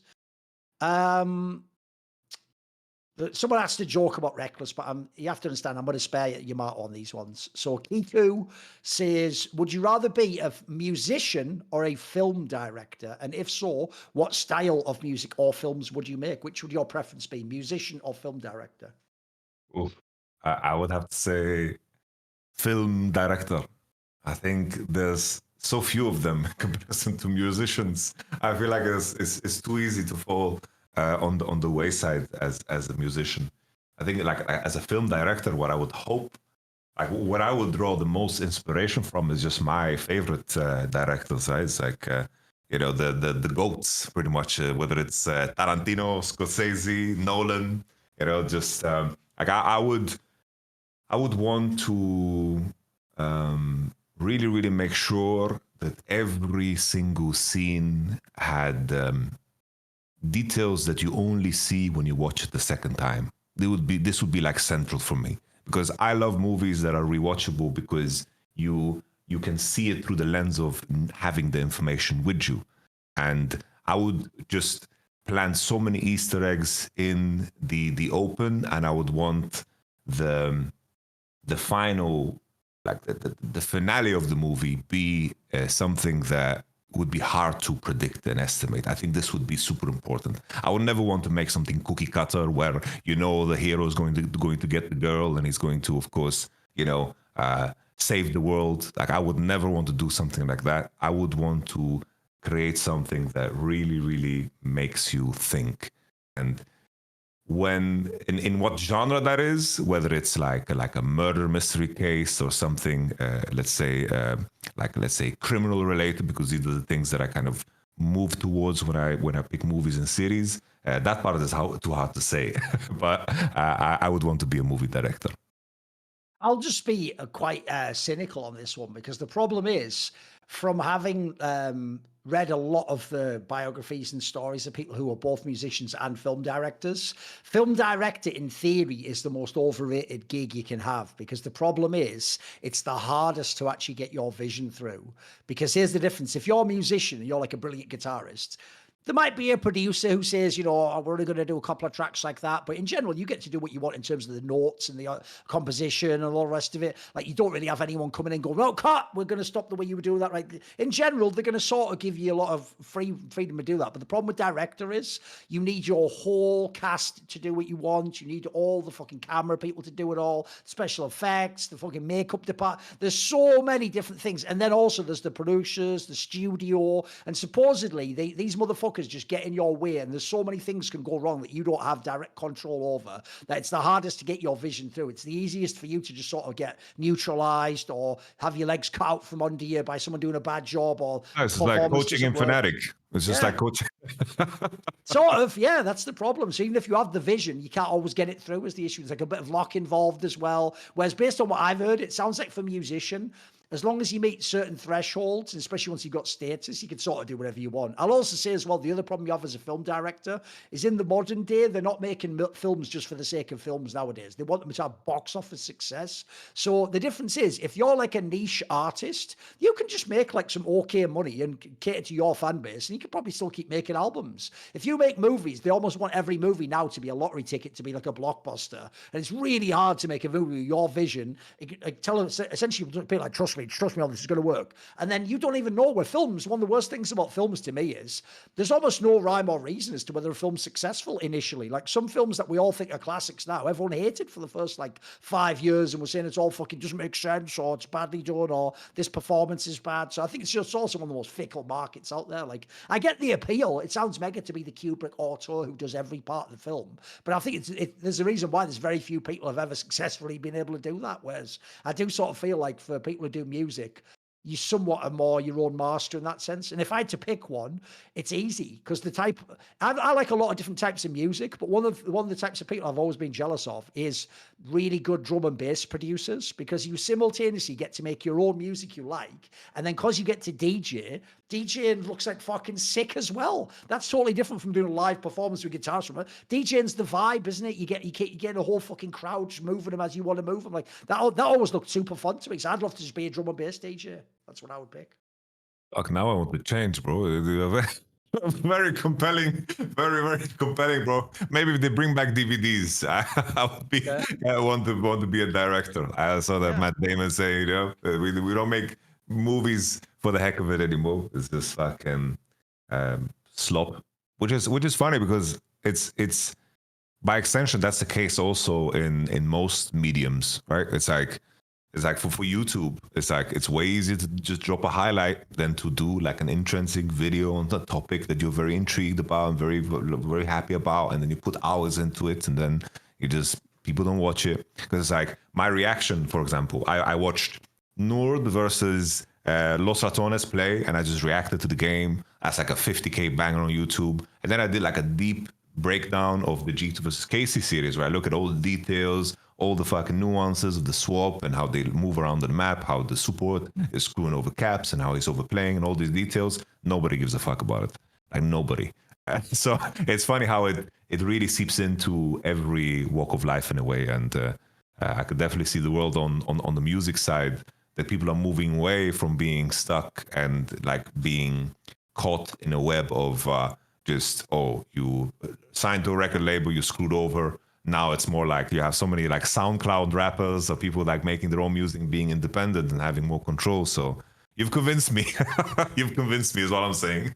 By the way, that's also where fans themselves can just be very stupid. That's why I call them plebs, because the same fans, right? If it was someone they like, and like, I'll give you an example. Say someone does an interview like Super when he joins LEC and they go, I think I'm actually the best. You go, whoa, what a stupid interview. How do you say that? You put all this pressure on yourself. The fan will always go, what's he supposed to say? That he's not the best and that he's bad. Well, by that logic, guys, then why would I not make all these videos about Reckless? I get 300k views. Like, I do a video about why Jakob actually is underrated and should be celebrated in the pastures. That'll get 5k views. So what you've done is you've designed an incentive system, boys, where you're telling me, well, you can't blame someone for playing to the incentives, so I play to the incentives, then you get mad. By your logic, I actually should, for real, sit down, look at my screen and go, what should I do, Yamato? Should I do a piece of content that could get 300,000 views? Or should I just do the one that gets 5k? By their logic, I should actually sit there and go, just the 5k. And the joke of it all being, by the way, 9 days out of 10, I do choose the 5k video about the guy from Quake in 2004 that you don't even give a fuck about. But I actually just want to make that video. So, no, it's actually also the problem with like the incentives of the industry. If people are just going to be cynical and go for popularity and money, it's always going to be at the moment in kind of like low effort areas where, as you say, you're just hitting like really cynical angles. You're not doing like the fucking highest forms of art, are you? Which is kind of what we're getting to. By the way, have you ever seen the film Mulholland Drive? No. We'll skip this question then. It was just a question. Okay. That's more of a Four Horsemen one. That I did listen to Bolt of Canada. We talked about it the last time. What did you think? It's funky. Like I like in my mind, like the album that you recommended, it was very good music. The beats are pretty hard, right? Yeah. It was very good music to play to. Like it was very. It's good background music for sure. Yeah, like very unassuming, but at the same time, you know, it got me to the right place. Like I was playing solo queue and it fit perfectly for that. Because it's weird with music. It's like in terms of doing something active. That's the sort of stuff I listen to in the background if I'm writing or something. I'll put that in the background. It doesn't interact with me too much. I can just vibe with it, you know. Yeah. Makes a lot of sense. Because for me, it's like I play chess best if I listen to like Vivaldi. Then I play chess best. It's weird how certain frequencies and certain like tempos elevate your state of being in a sense. So it fit very well to playing League for me. Do you know, well, that's funny that you would say that it would actually fit to playing League, because do you know why Riot hates Vivaldi? Why? Because he was all about 4 seasons.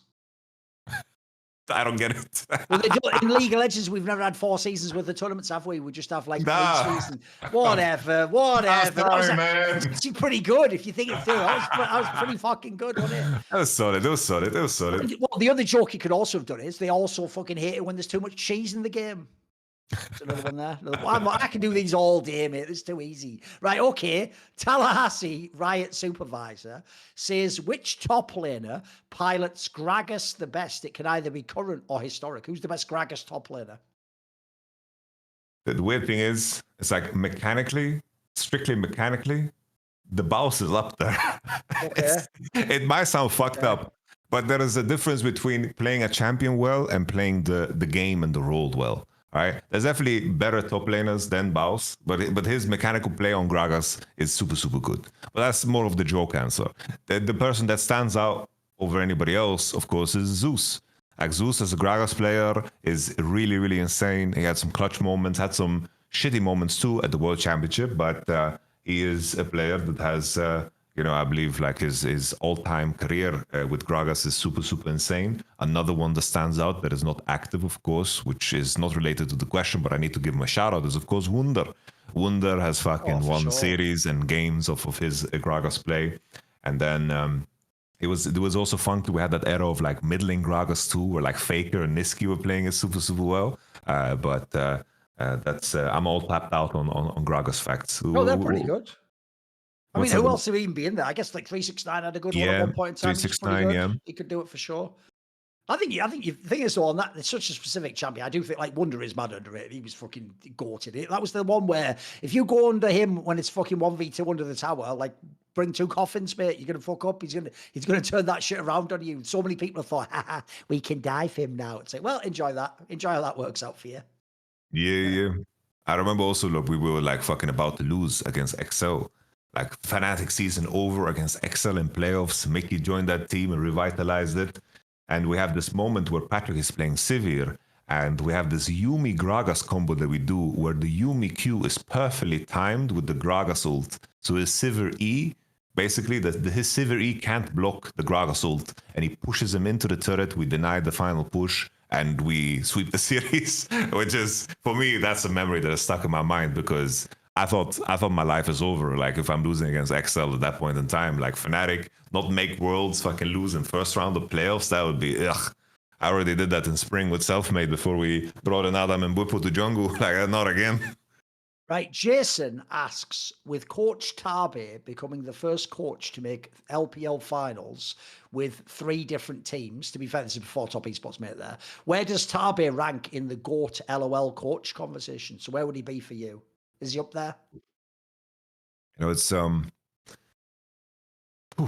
I think it's coaches are so hard to rate because there's 2 metrics. It's like impact is always hard to measure, and then there's just what the trophy cabinet looks like and what the career is, right?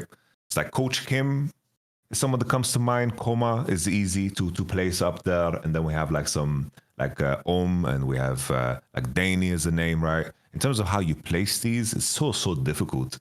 But it's like in terms of direct impact, it's very clear that Coach Kim, in terms of if you look at his career, in terms of the top laners he worked with, like all the top laners that he worked with just turned into demons. It's like whether it was the Shy, Nuguri, or it was fucking Khan, like they were insane. There's at some point there needs to be some mega ones, yeah. At some point there needs to be like, come on, like there has to be something there in terms of how he works. Absolutely. Tabe as well. It's like Billy before they were even on the map. Like he joined that team and they made an incredible playoff run, and the impact is clearly there. So in terms of like rating them, for me, it's super hard. I think Koma you give first because of his trophy cabinet, but even that you can be like, Koma worked with all of these players and did these genius things, and then he did these sub outs that were kind of weird, and at times they looked kind of fucking risky, but they worked. So were they genius or were they silly? Like I think it's easy to place Koma there, but you can put any coach through the same kind of scrutiny. Tabe for sure should be top 5 for sure. Like just based off of impact and the rosters that you work with, like even the RNG times, like we talk about this Billy and anyone's legend, but even on RNG, like that was he had the moments where that was a very successful roster and a very strong roster. So his history is super damn cool. I just pulled up his Leaguepedia and saw that he was in Kaboom Esports for some time and Team Afro in LMS. Like, where the fuck did he go, bro? He's disappeared there for a while. No, I'm with you. If you go through the classics, like, yeah, the big names are like Koma, obviously, from the LPL. I mean, he just won the fucking LPL himself. Kim, I actually think is underrated because people used to tell me Yamato with him early on, like, I just got lucky with like IG and that. It's like, bro, you can't get lucky this many times. Like, how many times has his team been the #1 fucking team in the world? And by the way, this guy keeps moving between regions even. Obviously, Tabe himself can be up there. By the way, old school guy, WE and EDG, Aaron, that guy has had some incredible dynasties within China. I think it's fucking fabulous, yeah. I even do think, let me think, would I actually pick anyone from the West? It's the sad thing. I've always felt like the one from the West should have been Dylan Falco. It's just he hasn't had that many of the big international results. He had like the Fnatic one, I guess. His problem is in the last few years. Here's what's unfair. If you're Dylan Falco, the G2 dynasty of the last 2 to 3 years, you didn't get the same chance that the others did because the others used to do it when like 3 teams went from LPL and LCK. You did it when 4 come from both of the massive regions. That alone means you shouldn't even be in playoffs. Like if you get a bad Swiss draw, also he's had some bad Swiss draws too as well, mate. Like he hasn't had many where he's gotten the easy draw. So I don't even feel like Dylan Falco got the fair chance because I always felt like he could have been like to drafting what like Diamond Prox was to jungling, etc. Could have brought this unique Western aspect that could have made it interesting.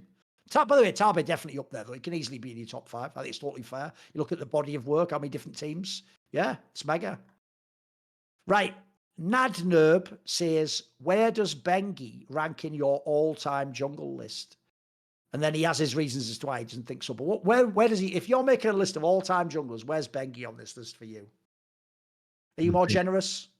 I do think that Bengi, early years Bengi, like 2013, 14, and 15, 14, maybe it's harder to judge because the results of that team was not good.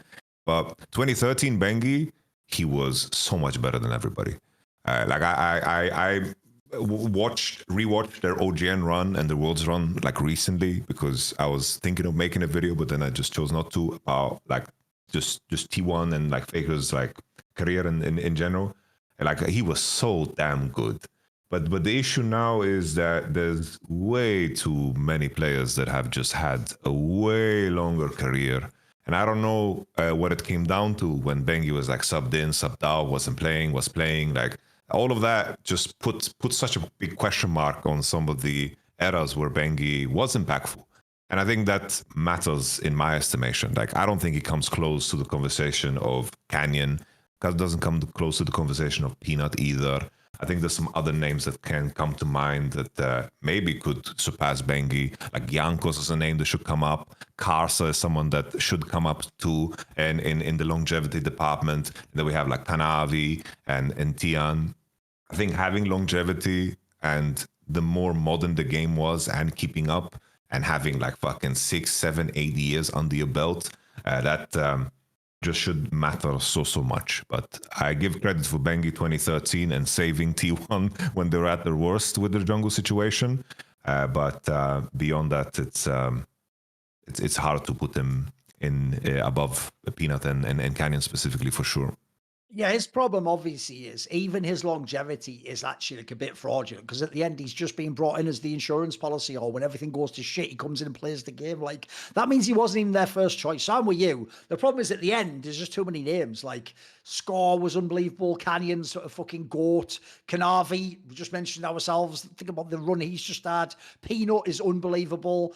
Tian is actually underrated too because people just think he hasn't. I mean, he did win Worlds, but they just think he's shit because of all the bombs. Jankos and Karsa should both be up there. They've had unbelievable. How many years do these guys have to be elite tier, semi-finals, going on at Worlds, etc.? So no, I think it's totally fair now that he gets low down just because he didn't play that long at the top. Like he was only at the top a year or two, and then he even had some scuffed years then. And also, I'd just love to see how many of these other people. Let's see what would happen if we change careers. Let's put him in the LPL. Let's put them in Faker's teams. I'd love to see what some of them be like. Like, obvious one to me would be, what if Canyon played with Faker? That'd be an interesting match, wouldn't it? I could even see that being better than Owner and Faker. Think about Canyon's fucking hands with Faker's brain. That could be the ultimate combo, mate. Right, Sassy says, do you think you would ever consider a movie musicals for foreplay. Oh, this is for me, okay. Basically, they're asking, would we do like a foreplay arc, the one where we do the movie review show on the LFL Cup? Would we do one with musicals? I would personally say no, because I fucking despise musicals. And I think in general they're shit. Like my joke used to be, I think most when you were a kid of the Disney movies were actually good movies, but the second they start singing, I'd be like, nah, fuck, I forgot there's a shit part of these movies, isn't there? Like it's one thing when they're just telling the story, but the second someone goes, I'm gonna be oh fuck it, fast forward, what is this? Like, skip past that part. I was enjoying the part about the story and the giant and the dwarf, and not like fucking whole new no less worlds. Let's close down our world. Let's not see new things. Let's not go on a carpet ride. Let's just fucking let's get an economic value of this country up. Let's get the GDP up, motherfucker. How about that? How about stopping this tourism you're promoting, your nonsense? Anyway, also, the only New World he'd have experienced was getting his hands cut off. He was a fucking thief in Agrabah in insert whatever year that was. So no, I'm not a fan of musicals. I think they're shit. I mean, The Joker is one of the only musicals I like. Is a really dark one called Dancer in the Dark by Lars von Trier. And that will actually just make you at the end never want to watch a film again. It's just so depressing. But it was a banger film. As a Bjork, if people don't know. Right. Imac says, say Rogue replaces their whole team with free agents. What placement would a team consisting of, get ready, and he gives you the roster. You have to guess where this team would place. So his roster is Odoamne, Bo, Niski, Crowley, and Trimby. Where would this roster place? Oh, damn. It's not bad names in there. Not bad names. Well, it's a solid one. We got the Niski Bo combo. I kind of like that. I think that this is a team that would... like compete for the GX koi spots. Okay.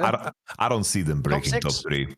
The top 6, top 5. Like I could see them being placing better than GX, and then koi would be like the wall to beat. I think koi should be better, but definitely like Niski and Bo is a combo that could do some serious fucking damage. That's a cool fucking combo, and something that was floated many times, but never came to fruition. I can say like in the backgrounds, there was always murmurs about these two being put together, because obviously they were also very close friends. They posted always Niski baiting on social media, like them standing together. But I would say top 6, top 5.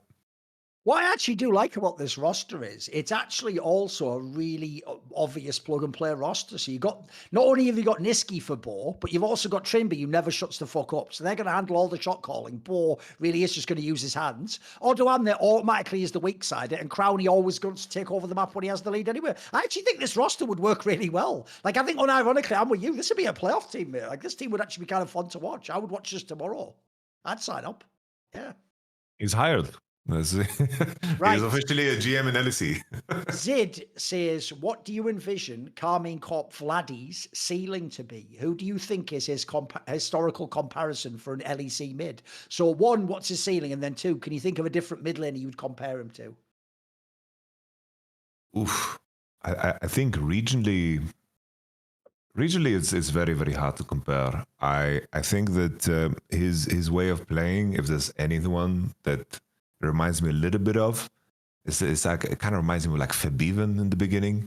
It's like when he joined, when Fabiven was on Fnatic, and like he was the staple in the league. Kind of reminds me of that, if there's a point of comparison.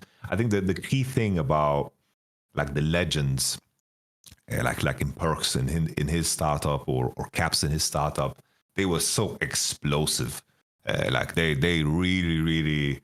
I remember that opening game from Perks when he played like Arya against Ica, and he just like completely murdered him together with Trick, and they just took over the game completely, and it was just fucking action after action after action. Or like that moment where Caps solo killed Perks on Rise.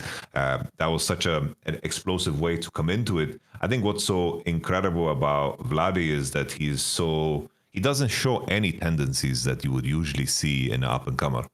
He just has a level of discipline that is currently like better than any other mid laner in the league. It's like Humanoid, very undisciplined. Caps at times very undisciplined too. Looks for more. But Vladdy is very unique. We have to go far back and think what would happen if like a Froggen would spawn, if he was a 17-year-old that would play the game now, and adapt that to like a let's say, modern game and the modern approach to the game. And this is more how it would look like.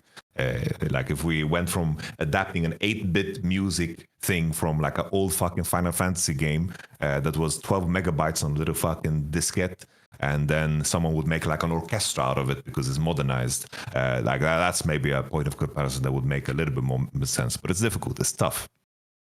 By the way, I'm with you. I actually think Featherman's a good shout because if you think about it, he's got like the mechanical skill, he's got the fucking swagger. That's another thing. Came in the league immediately, just popping off on games. Clearly, if you don't know, one of the good things about Featherman is he has a very high opinion of himself. Like he actually is a guy who knows he can be really skilled, and if he has the right team and all that jazz. So no, I think that's a good comparison. In terms of the ceiling, the main problem I see for Vladdy is it's going to also depend on like what rosters are around him.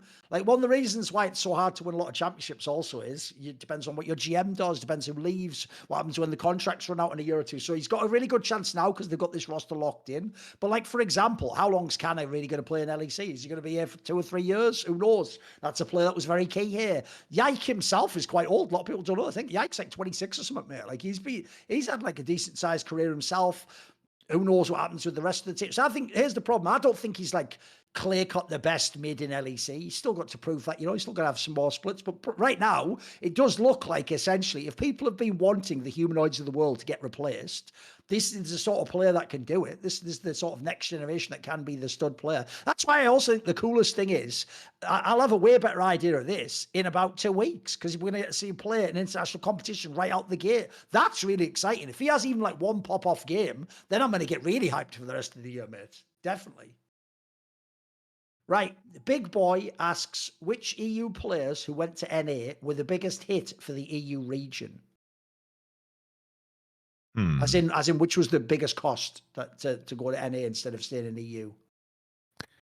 I think honestly, I'm just imagine how European mid lane would be if we had Bjergsen and Jensen in Europe the entire time. Like, what would North American mid lane even be? It wouldn't be shit.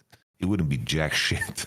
So, I'm thinking back to those times and losing out. Like obviously C9 helped Jensen, so it's like some details that matter here in terms of him getting unbanned and so forth, and Bjergsen moving to TSM. We had those guys in Europe at the time where we had like Nuke Duck and Frogan and Expected playing. Like this would be fucking insane. I think mid lane we would have like a history of EU mid lanes that would borderline be comparable to what LCK is. And I think somewhere along the line we did lose mid laners. We lost Perks to C9 and they didn't play, and we lost Bjergsen, Jensen, and they moved over. And I'm happy now that we have a resurgence in Vladdy and Jackies, but it was quite empty there for some time, and there are some key players that definitely shaped that. Like I can easily imagine Bjergsen after his NIP stint to move up to a different organization. Like imagine a world where he was like Bjergsen was playing on that Fnatic roster together with Huni and the rest of the gang. Like what would Bjergsen's career be then? Like I'm sure he would find a lot of success regionally as well. Yeah, what's funny is everyone's always going to say Bjergsen because of how much he dominated the LCS. But being as for me, he didn't actually have that many great international runs. It's actually Jensen's the one I want to see, bro. Because he had so many times on those C9 and TL rosters where he had like individual games where he like smurfed on the best players in the world. I always just think, mate, let's put him on a Fnatic Reckless fucking Hillesang, one of those SOAS roster. Like give him those pieces, mate. What could he have done then? And then actually the modern day one, that's the obvious one, is Inspired. Every year Inspired isn't in LEC now is sad for me because not only is he like, I think he smurfs their whole region, bro. He's just the best player in the whole region. But also I just look and I think the same thing, mate. If I bring this guy back to Europe and I can put him onto another team, mate, how much stronger am I making the LEC now? Like, imagine if he's on fucking Giant X or he's on fucking, I mean, maybe you wouldn't put him on Koi because it's El Yoya, but like, bro, we could have some really fucking sick competition if Inspired comes. In fact, I'll give you the obvious one. What if it was Inspired instead of Skumond right now? Who says no to that? Wouldn't that get you hyped as fuck thinking that you're going to have Caps and Inspired at the same time on the same team? That'd be fucking phenomenal, wouldn't it? So, no, I think that would be a spicy one. It's also like as a follow-up, like I think even though I think Razor can be and put like on a point of like potential in terms of his individual skill and ceiling, he is there if they had the the discipline of like a fucking Inspired together with Humanoid and Mickey, like that's a fucking good blend. Because like Humanoid and Razork are insanely talented players, but it's the inconsistency of both is a tough one. I believe there was like the post from like was the headline, I saw it on Reddit, where like I think on Rich's show they were discussing it. I do think that the point about how the inconsistency of both is definitely like a pain point, because when they play well both, it tends to look good, but there tends to be an underperformance always from one or the other.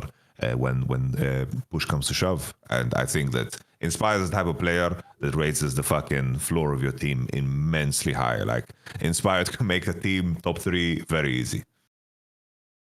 Right, there's a question, but it's going to be a quick one because it's a Valorant one. This guy's Lamp Post Lenny says, with T1 winning Masters in Valorant, this is now 3 internationals won by Asian teams in a row. I know Thorin follows the Valorant scene to some extent, given his interviews with many of the players. My question is, do you think Valorant will become like League of Legends with Asian teams dominating and Westerners fading into irrelevance?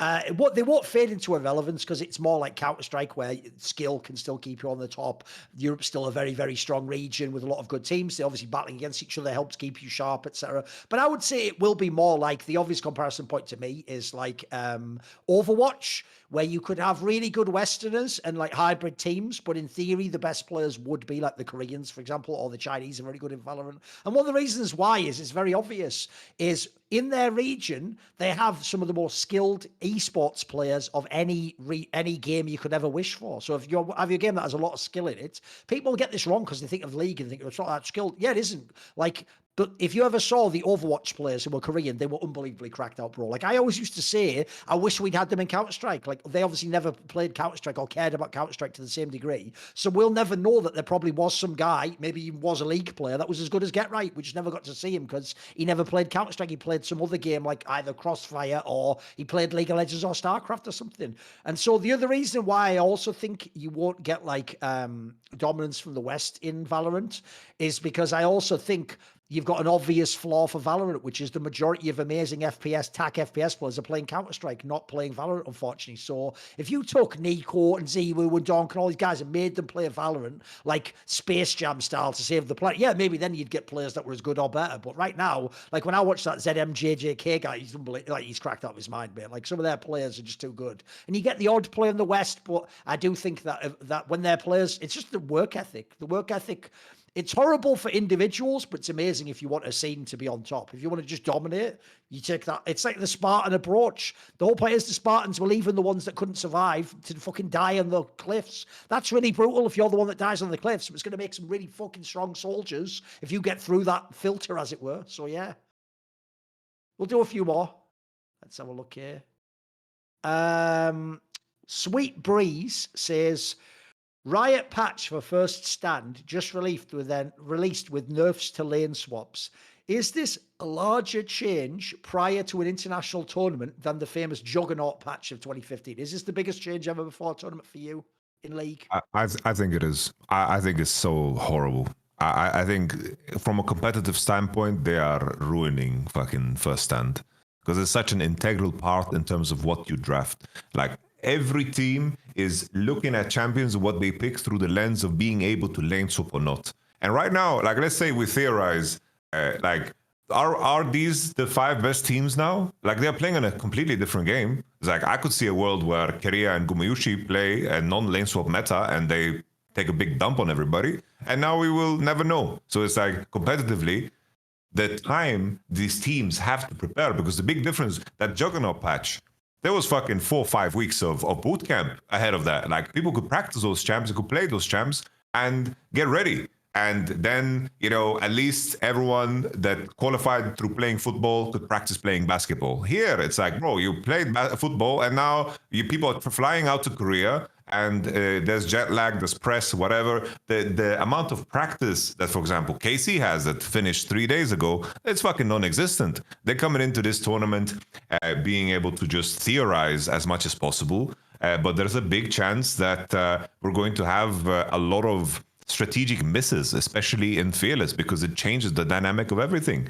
Like there's certain champions like Elise, Poppy. These champions are often picked because, in lane swap scenarios, we're going to completely decimate. K'Sante the same way, tanks the same way. You are escaping certain elements of the game and it skews what you can and cannot draft. Now it's going to be so lane-centric that it is going to force teams to change completely. And we mentioned it before. Like, I can imagine Team Liquid being completely fucked from these changes.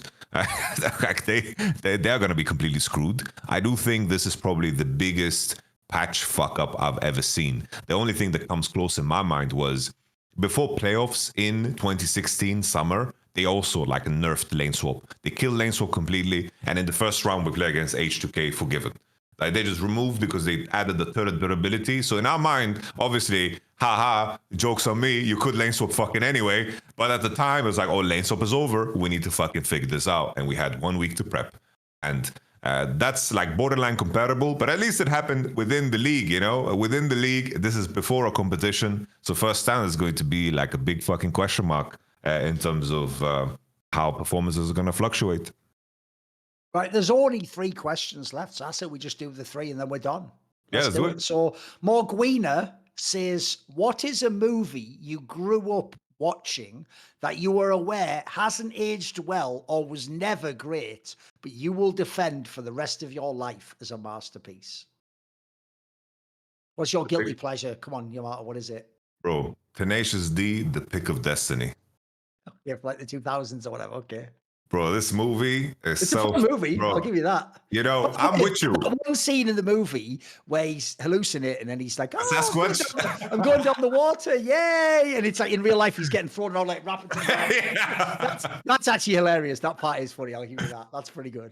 Oh, we talk about musicals because I'm with you. I fucking despise musicals. Like it needs to be so damn well made and so damn good. Like Les Miserables, or for example, like let's say the first Lion King. You know that shit is like fucking. We got Elton John singing. That's cool. But musicals in general, fucking ass. Tenacious D, I think musically just.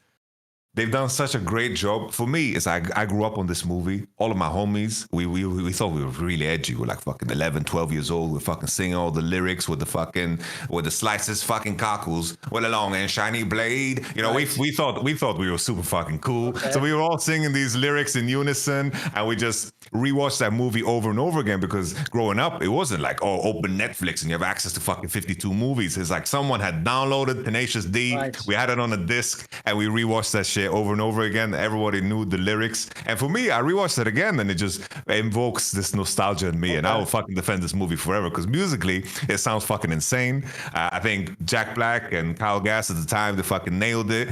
And I think in terms of the people, I think Meatloaf is also in it, like fucking doing a song, the opening one. And then I believe Dave Grohl is also doing the fucking devil part. There's some big fucking players doing the music. And for me, the music ages fucking well because I'm a big fan of like Tenacious D. I like The Rise of the Phoenix as well as an album. That type of music I like. This is easy for me. I think mine actually perfectly fits his question. Okay. So it's a movie that I grew up watching. I'm fully aware it hasn't aged well. It was probably never great, but I will defend it forever as a masterpiece. It is 1995's Hackers, the movie where they're all like hacking the system. Hack the planet! Hack the planet! You have to just watch it, It's such like it's one of those films where it could only have been made in exactly this time period. Because since it's 1995, it's like on the one hand, they're making it seem cool. Like, bro, they're making it seem like it's like the Matrix and you go to like underground clubs where it's like, are you a hacker? Yeah, what's your alias, bitch? Like, like they're doing all that. They've got like cable TV. There's like their own hacker channel that's like, hey, tune into the Hackers and we're doing all this shit. Like you could never make this movie again, bro. Like it would never work. And because it's the 90s, they know you obviously can't really have hacking. By the way, actually, Michael Mann tried to do this and fucked up. He made a film called Black Hat that's about hackers. And it really is people sat in front of like a command prompt of like a fucking MS-DOS type thing, like, fucking Linux, like, And it looks ass because even though that's real, that doesn't work. So in this movie, when they're hacking Yamato, it's showing like a visual representation of like the inside of the computer processor is like a city that you're flying around and shit. And even though you're going to think that's whack, there's nothing better you can do. It's fucking hacking. Like, what do you want at that point? So they make it saucy, and the soundtrack's banger. It's all like Prodigy and fucking like banger fucking electronica music. It's also got Angelina Jolie when she was a straight piece of ass when she was young, when she was just John White's fucking naughty daughter. Anyway, whatever. It's straight fire. Check it out. It's good. And it's got that guy, Johnny Lee Miller from Trainspotting, when he wasn't taking heroin. He was in this movie, fucking living the dream. So just look it up. It's classic. I don't care that it's probably cheesy as fuck now. It's banger. It's a fucking banger. I'll watch that movie till I'm dead. Well, hopefully that's not connected in any way. But yeah, I will keep watching that film till the end. Right, there's 2 questions left. So Milkman22 says, what are your thoughts on the zombie apocalypse craze in the early 2010s? Did you ever watch The Walking Dead or play any of the zombie games that came out at that time? I played some Left 4 Dead. I watched The Walking Dead. The craze. Like, I remember when, like, people, whenever there was like reports of a new disease found, like, I remember people were the zombie apocalypse is finally happening. It's finally happening. They are the government. They know because they have slowly released so much zombie movies just to prepare us for what's to come. You better buy beans and store them in your cellar or some shit. I never bought into that shit. But The Walking Dead, I thought it was pretty solid. I enjoyed some Walking Dead. I did think that, at some point, I hate when shows get to the point where it's very obvious that they're just keeping it going because it makes money. And then you have like the actors slowly getting fucking sick of doing the same shit and they're piecing out and they're trying to fucking scramble just to keep the name going. And I feel like The Walking Dead definitely fucking went down that line. There was definitely some seasons that was so straight ass. Like the season 2 is like, back then, this was before Netflix fucking started doing this thing where it's like, here, have 10 episodes, just eat them to the face. You were just like, it was in the era of everyone was waiting at the weekend to torrent the next episode. I remember The Walking Dead, Breaking Bad, Game of Thrones. That was like the holy trinity of like fucking good shit that was coming out. And The Walking Dead was pretty damn solid. But I think if it was consumed in a way where all the episodes would be released at the same time, you'd get so fucking pissed off because they really, really leveraged the whole cliffhanger thing. Because whole season 2 was pretty much like, I don't know, did you watch Walking Dead? No. So I'm not going to watch it, don't worry about it, go on. So it was like season 2 is basically they're on this farm and nothing fucking happens. And all that happens is basically the main character, they thought he was dead and he was just in the hospital. They thought he was dead. And then he came through and then apparently his wife had basically gotten together with his best friend. And then when he got back, it was kind of awkward because they kind of got together. And then his wife, who presumed he was dead, was then pregnant. And then it was like this power struggle about, like, he came back and he was like a sheriff. He was the leader of everything. So he started to lead and he made the decision about how to survive. But his best friend, who is basically his co-worker, like he was also a police officer, didn't like this. And the whole season is basically him just going into a room and just touching his head like this and just being tilted. That's like he did for a whole fucking season straight. Just coming into a room, grabbing his head, being annoyed, and then there's like the climax of the season is that, there's a gun duel and that's it. But that everyone kept tuning in because they just left you with a fucking cliffhanger. Right. And this is not related to the fucking zombie question, but I kind of liked it. I didn't mind Left 4 Dead. I didn't like The Walking Dead, but for me, it kind of took me down the line of, fucking how we consumed media was fucking very different back then, bro. I remember like fucking waiting for Game of Thrones and like listening to the opening sequence. That was the most hype shit ever. It was like a fucking event every weekend to come together with the boys. Like people would like roll up like blunts as big as fucking gorilla fingers. We would just sit in the living room of this guy that didn't give a fuck if people smoked in his house, and we just all just watch Game of Thrones together. It was a good time. It was a good time. But now it's just fucking 10 episodes to the face, binge watch them and just forget about all your responsibilities and fuck up all your routines and discipline and all that jazz. Just gratification. Blah. I've never cared at all about zombie shit. Like, I don't mind like 28 Days Later and stuff like that, where it's like an interesting take on it, or like Dawn of the Dead, the original ones, where it's like social political commentary. But I've never personally found like the whole like. That's why actually, what's bizarre is, even though I did enjoy the games Resident Evil, I never thought the zombie part was that interesting. I thought like it's just like an excuse to kill demons, like in Doom or some shit. Innit? Like, what? All you need to know is they're evil, and you kill them with guns. There you go. That's all you need. So Walking Dead's never been for me, but I might actually be able to tell you an interesting story. I don't know. I think it was Monty I told this story. Have I ever told you the story of how the guy who made The Walking Dead tricked the comics publisher that published it into publishing the story? Have I ever told you the story, Yamato? Mm, Right, I'll tell you tell very me. briefly then. So basically, what a lot of people won't know is The Walking Dead comic isn't for like DC or Marvel, like the big comics producers. It's actually for like an independent bunch of people. And so when you make a comic that's not for the big people, you're very rarely ever going to sell loads, because they have all the distribution, the deals with the comic book shops, they have all the established names, Spider-Man, Batman, all the jazz, the X-Men, all the ones that every kid hears and knows and wants to do. So in the modern day, nowadays, it's really hard to get new comics made. So when this guy came with the idea for The Walking Dead, there's this cool ass story that you can look up, and I'm going to paraphrase it, but it goes like this. He basically went to this guy and told him, like, right, here's this comic I want to submit.